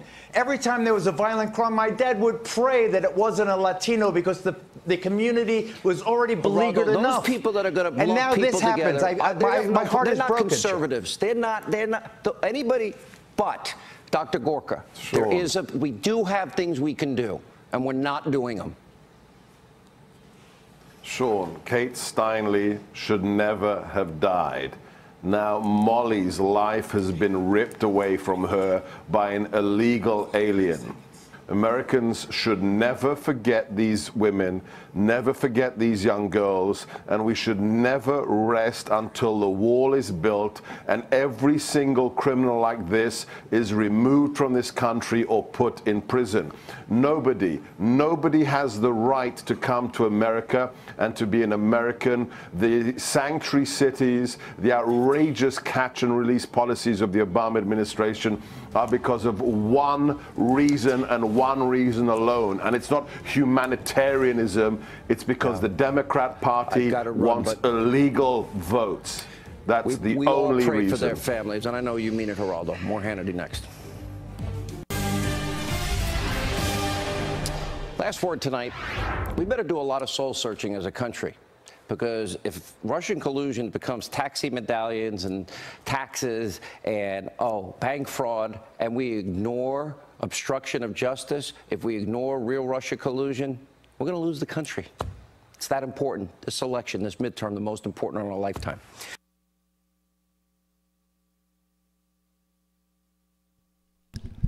All right, some Hannity for once. Maybe just something different. I was trying to figure out what videos I wanted to put on, and he got the vote.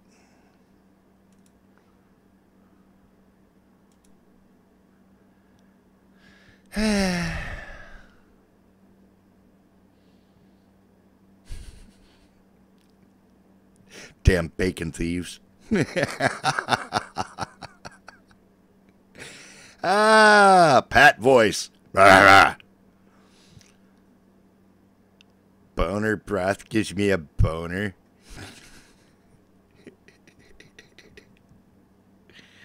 For an hour and a half? Holy shit.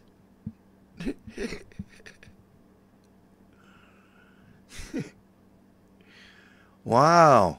They're really offended by boners, man. It's a little weird.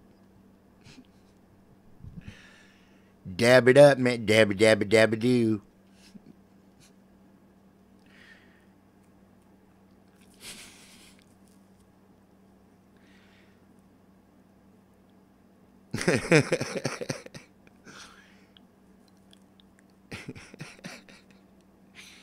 Oh, my boner shaming, yeah. I don't know. I don't like it. It is ridiculous. All censorship is ridiculous. It's stupid. It doesn't change anything. And there's absolutely no such thing as bad language. There are only two kinds of language. Adult language and kid language. And even that's, to me, negotiable.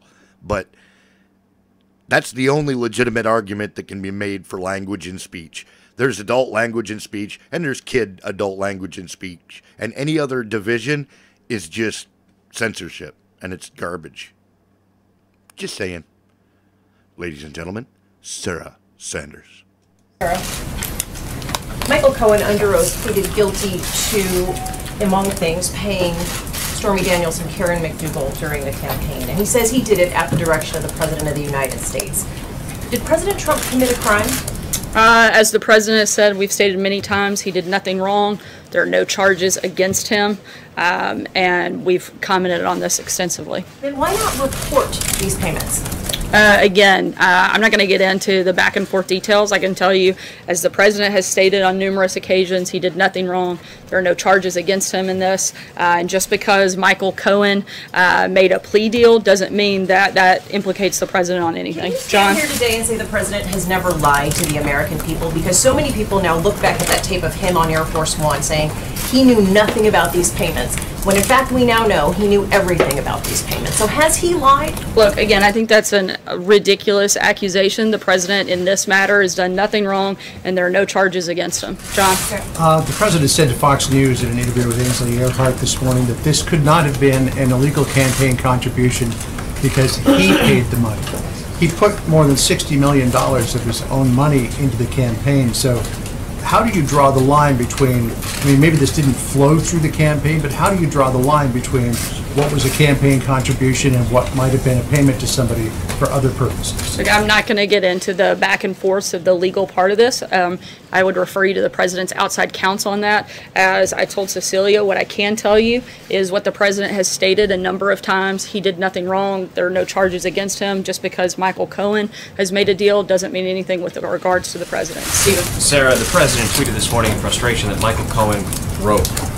Perhaps you can shed a little bit more light on that, because the implication is that, that Michael Cohen gave up something that the president would rather stay secret.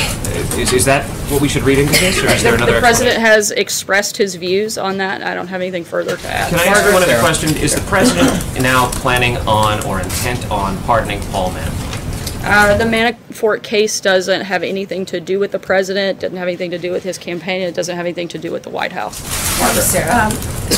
I actually was going to ask about Manafort, but let me ask in a slightly different way. Even if it has nothing to do with the president, he still could have the power to pardon Mr. Manafort. Is that something that he's begun discussing with the team? Has he ruled it out? Does it come up? And I'm not aware of any conversations regarding that at all. Thanks. The question that I also other than actually when he was asked by a news outlet earlier this week, and he said that he hadn't been thinking about that at all. Thanks. In times like this, not that there are that many times like this, White Houses often try to figure out whether there need to be any internal adjustments to deal with some of the political issues you're going to have now with the Hill, with voters, with internally with lawmakers. Is the White House making any adjustments in terms of responsibilities of chiefs of staff, of communications to donors, communications to supporters, how you intend to kind of respond both protectively and offensively to the crisis that you're now in? I wouldn't view it that way at all, and would disagree with the premise of your question. The White House is focused on the same things that we were focused on the first day that we got here, and that is growing the economy, which is doing extremely well, protecting our borders, strengthening the safety and security of all Americans. Those are the things that we're focused on day one, January 20th, and those are the same things that we're focused on right now. Jake? Thank you, Sarah. First, I'd like to start off by congratulating you. This is your 100th briefing, and there's no way what you do every day is easy.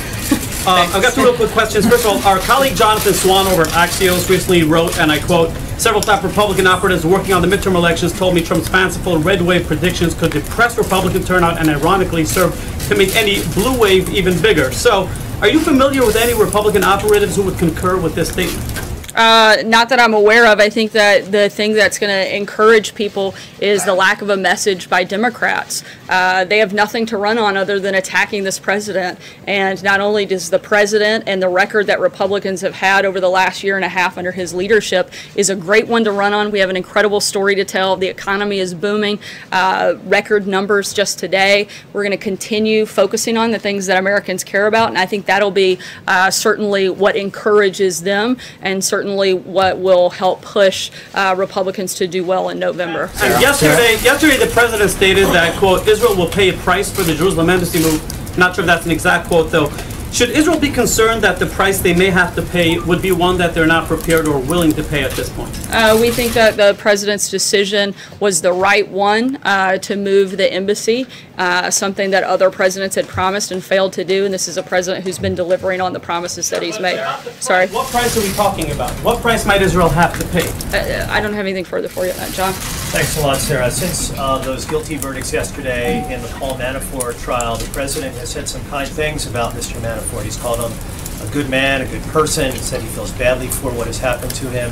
He tweeted today, unlike Michael Cohen, he refused to make up stories in order to get a deal.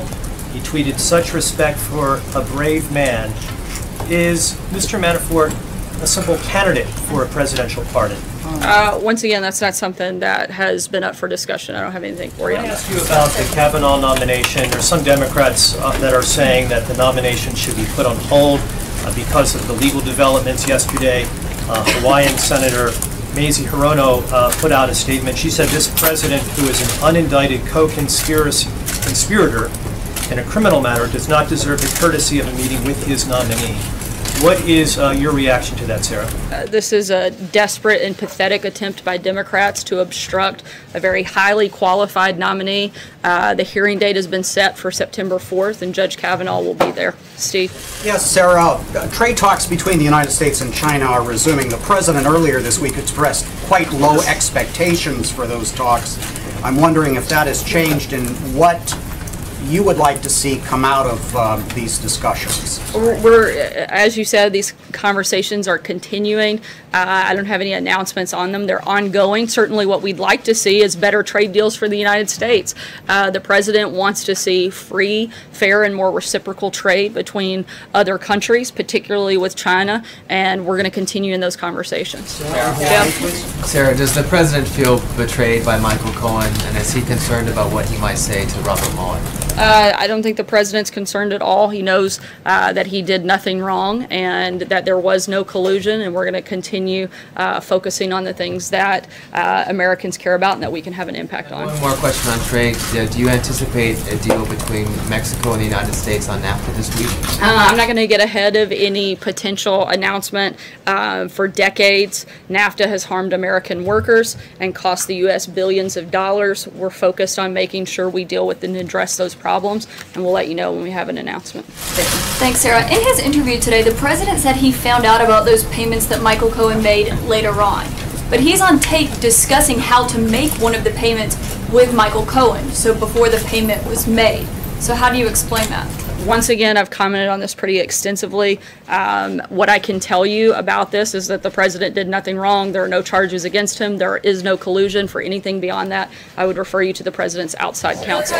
Rudy Giuliani is not a taxpayer-funded spokesperson for the president. You are. So how can you not explain something the president said today on the grounds of the White House that seems to contradict an audio that has been confirmed that it is of the president saying that? Once again, I have addressed this a number of times. Just because you continue to ask the same questions over and over, I'm not going to give you a different answer. The president has done nothing wrong. There are no charges against him. There is no collusion. That's what I can tell you about this. If you want something further, I would refer you to the president's outside counsel. Does the White House maintain that the White House maintain the president did not have affairs with Karen McDougal or Stephanie Clifford? We've addressed this a number of times. Francesca, go ahead. Thanks, Sarah. Two questions. First, you said that there have been no discussions about potential pardon for Paul Manafort. So you're not ruling it out entirely. I mean, if there's no discussions about it, right, at this point, the president hasn't said he won't do it. It's possible that there could be a pardon for him in the future. Is that correct? The only comment that the president has made on this was when he was asked by a news outlet earlier this week, and he said no, he was not considering that. Well, beyond that, there have been no other discussions. That was before Paul Manafort was convicted on 8 of the 18 counts at the time when the president was asked that. So I'm asking now, now that he's been convicted on those counts. And I'm answering you now that there have been no discussions at the White House on that matter. Okay, on a different point. Last time that we were in here, you read off some ex-officials and one current official who the president was considering taking away their security clearance. I wanted to follow up on that and ask you, first of all, who was conducting that review to determine whether or not those security clearances will be pulled? And second of all, I wanted to ask you about a tweet that the president said, saying that he thought that potentially James Clapper is being nice to him so that he doesn't lose his security clearance. Is that a threat that if James Clapper isn't nice to him, that he'll lose his security clearance? No, I don't have any other announcements on that front. We're continuing to review. When we have an announcement, I'll let you know. Julie, who's doing the review? I'm sorry? Who's doing the review? A number of people involved here at the White House. Julie, go ahead. Sarah, in his tweet about Paul Manafort this morning, the president seemed to be praising him for essentially refusing to cooperate with federal prosecutors in a way that could implicate him, the president.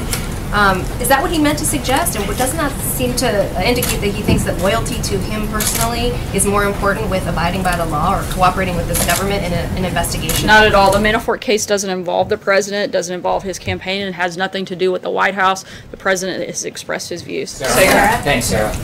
Michael Cohen's lawyer has suggested publicly that there is new evidence that they would like to present about foreknowledge of election hacking. So does the White House maintain there was no foreknowledge of any election hacking during the 2016 campaign? I'm not aware of anything, no.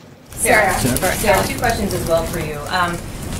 Given that 5 convicted felons are now linked to the president or his campaign, and given that the president promised to hire the best people, did he fail to live up to that promise? The president has employed thousands of people in his lifetime and had incredible successes both in business and in the public service. He's the president of the United States. I think he's doing quite well. And can I just follow up on my second question, Sarah, just follow up on Cecilia, because I understand that you don't want to answer the same question a million times, and you've said the president did nothing illegal, but I didn't hear a response to the question. Did he lie to the American people when he talked about this on Air Force One? No, and the president's addressed this a number of times. Sarah, thank you. I have a couple of questions. President Trump says he feels badly for Cohen and Manafort. One of the men pleaded guilty to crimes. The other was found guilty of crimes including tax fraud, which robbed the American public of tax dollars they were owed. Why does he feel bad for either of these men? Once again, the president has expressed his views on this matter, and I have nothing else to add on that. Just to follow up on that, does he believe that there's an intrinsic problem with the Justice Department, or does he only believe if someone who is close to him is a victim of the Justice Department? Yeah, I think we've certainly seen a lot of concerns come out of some of the activities of people that worked at the Department of Justice, whether it's Peter Strzok or Lisa Page or James Comey. We've walked through those a number of times, and certainly I think it's given cause for a lot of Americans, some of the activities those individuals engaged in. Thank you, Sarah. The question is someone who's close to him, the president paints them as a victim, as if his own Justice Department is not doing its job. Again, certainly the president has expressed his views on this matter, and he's raised concerns about a number of other problems that he's seen within the Department of Justice. Hunter? I wanted to follow up about the earlier question about the president's comments on Fox News with regard to the payments to Ms. Daniels and Ms. McDougal. When exactly did he learn about them? And also, are there any other payments he has now become aware of? Or are those the only 2 women who've received money for agreeing not to repeat their stories of alleged affairs with the president? Once again, I've addressed all that I'm going to say on the Cohen issue. For those specific questions with more details, I would refer you to the president's outside counsel. If we're going to refer such crucial matters to the outside counsel, can't we bring them in here for the briefing? They don't work here at the White House, but I would certainly encourage you to reach out to them. John? Sure. Thank you, Sarah. Going back to the security clearances, all signs are this is the first time a president personally has been handling the removal of security clearances It's usually been done by superiors, even in the last two big espionage cases of the Cold War, the Irvin Scarbic case of 1961 and Felix Bloch of 1990. The Secretary of State pulled the security clearances of people accused of espionage. You said the President that others are reviewing it. Who are these others reviewing it, and does the President take a personal role in the potential removal of security clearance? Certainly the President has the constitutional authority to do so. I know this will come as a shock to you, but I'm not aware of the details of those specific cases that you outlined. But the President has the authority to make that decision. He's also consulting with members of his national security team and members of his legal team here at the White House to make those decisions. Is he also considering a policy of just simply having all security passes turned in when someone leaves government service? I'm not aware of that. As a policy, certainly we would like the ability, if needed, to be able to consult with individuals on national security matters. But they do feel, the team here, that we should look at the security clearance process as a whole. My understanding is that there are roughly 5 million people that have security clearances here in the United States, and we'd like to take a look at the overall process of who has and who maintains those security clearances. Deborah. Yeah, you're right about the President having constitutional authority, as far as I understand, about security clearances as well as pardons. So I guess the question I have is, even though he has that authority, is anybody in the White House thought about putting together boards that would look at security clearances for former personnel and pardons as well? Because the President doesn't seem to be consulting the pardon attorney in the AG's office much. Is he consulting people? Has he thought of doing something that would be more transparent, perhaps? Certainly, as the review of the security clearances, there is a working group that is looking at the overall security clearance process and who maintains those and whether or not those are needed across the board within government. In terms of the pardon process, again, the President has the authority to carry out those decisions. He takes input and looks at them on a case-by-case basis. Kristen. Thank you, Sarah. Kristen, go ahead. Go ahead. It's on that security. You said that there are people who are looking at security clearances. Can you tell us who they are? There are a number of members on the national security team. I'd have to get back to you. I know that the Chief of Staff is involved in that process. Sarah, thank you. Earlier this week, the President told our colleagues at Reuters that... Can you speak up? I'm sorry. Sorry. The President said earlier this week to Reuters that he could run it in reference to the Mueller investigation. What did he mean by that? The President has said many times that he's chosen to remain uninvolved in this process, and that's where we are right now. Is that an indication that he's thinking about taking some type of action against Special Counsel Robert Mueller, like revoking his security clearances? I'm not aware of any conversation around that. Sarah, is it an indication that the President sees himself as above the law? Not at all. Hi, thank you, Sarah, very much. Some legal experts and lawmakers are saying the President is corrupt and that there are grounds for an impeachment case. Is the White House concerned about that? That could have an effect in the elections, the midterm elections, and also, does the White House take these allegations seriously?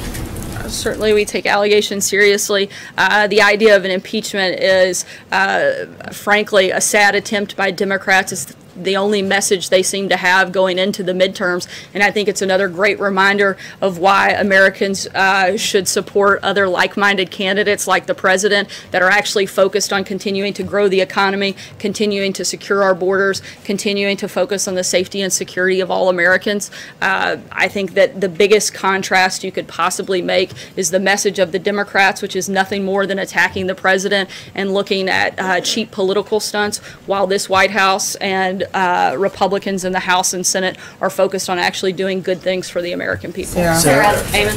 Thank you, Sarah. Earlier this week, the President had some tough words of criticism for Jay Powell, the Federal Reserve Chairman.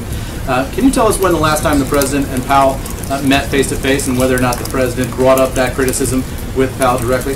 I believe the last time they met, I'd have to double-check, was right around the time that Jerome Powell took his place on the Federal Reserve Board. So has he spoken to him directly about his concerns about raising interest rates? I'm not aware that they've spoken about that at all. One last question. Sorry, go ahead, Emily. Thank you, Sarah. On Venezuela, is the President planning on getting involved there at all? There's millions fleeing the country now. What is the U.S. stance on Venezuela at this point? The United States continues to support Venezuela's neighbors and provide emergency aid and shelter to Venezuela, and also continues to stand with the people of Venezuela.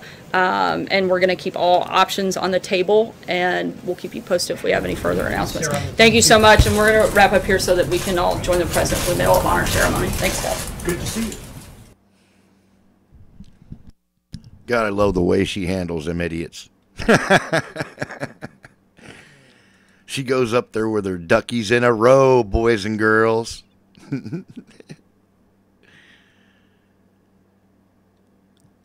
Oh my goodness. All right.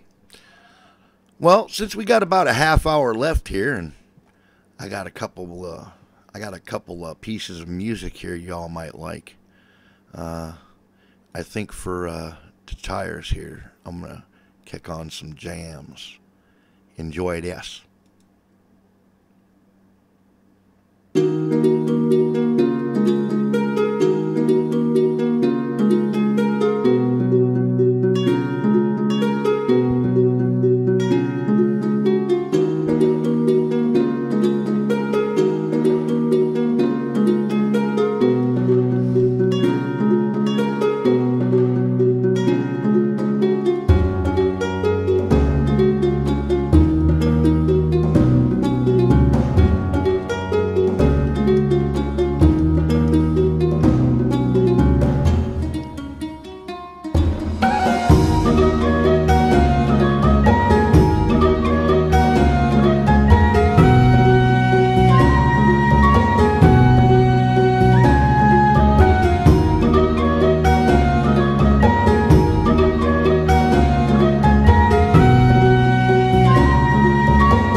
there do I see my father, and lo there do I see my mother.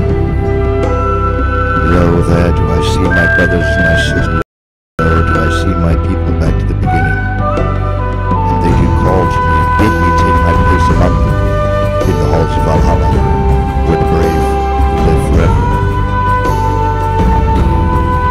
Lo there do I see my line back to the beginning. They do call me to take my place among them, where thine enemies have been vanquished, and where the brave shall live forever. Nor shall we mourn, but rejoice for those that have died in glorious death.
my way back. Gotta find my swampy home. Gotta find my way back. Back to the swamp where I belong. Been gone such a long time. Mama, I'm coming home.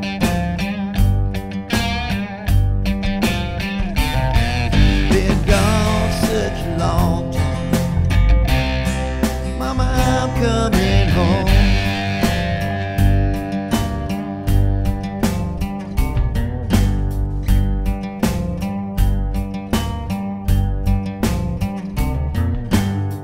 Gotta find my way back. Gotta find my Louisiana home. Gotta find my way back.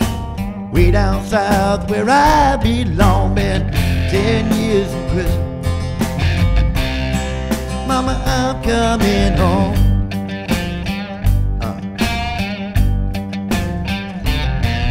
Where the bodies in the swamp were hidden. Mama, I'm coming home.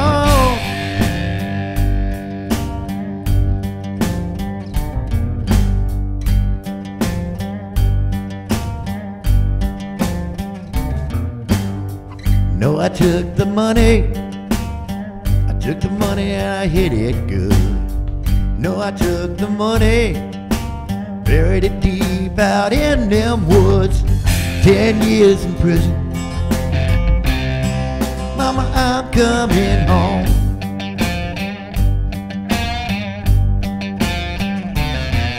Where the bodies in the swamp were hidden. Mama, I'm coming home.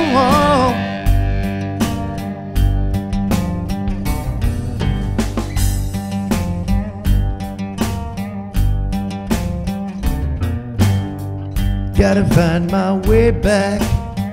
Gotta find my swampy home. Gotta find my way back. Deep in the swamp where I belong. Been gone such a long time. Mama, I'm coming home.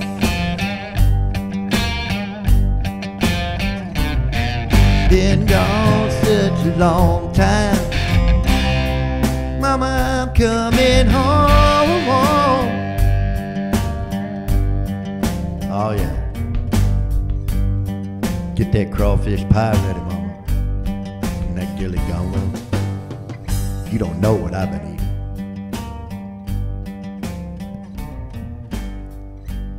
Oh yeah. Alright, good night, folks. I wish you all happiness and joy and all the blessings God has in store for each and every one of you. This has been yet another emergency broadcast of the Sick Pat Patriot Channel.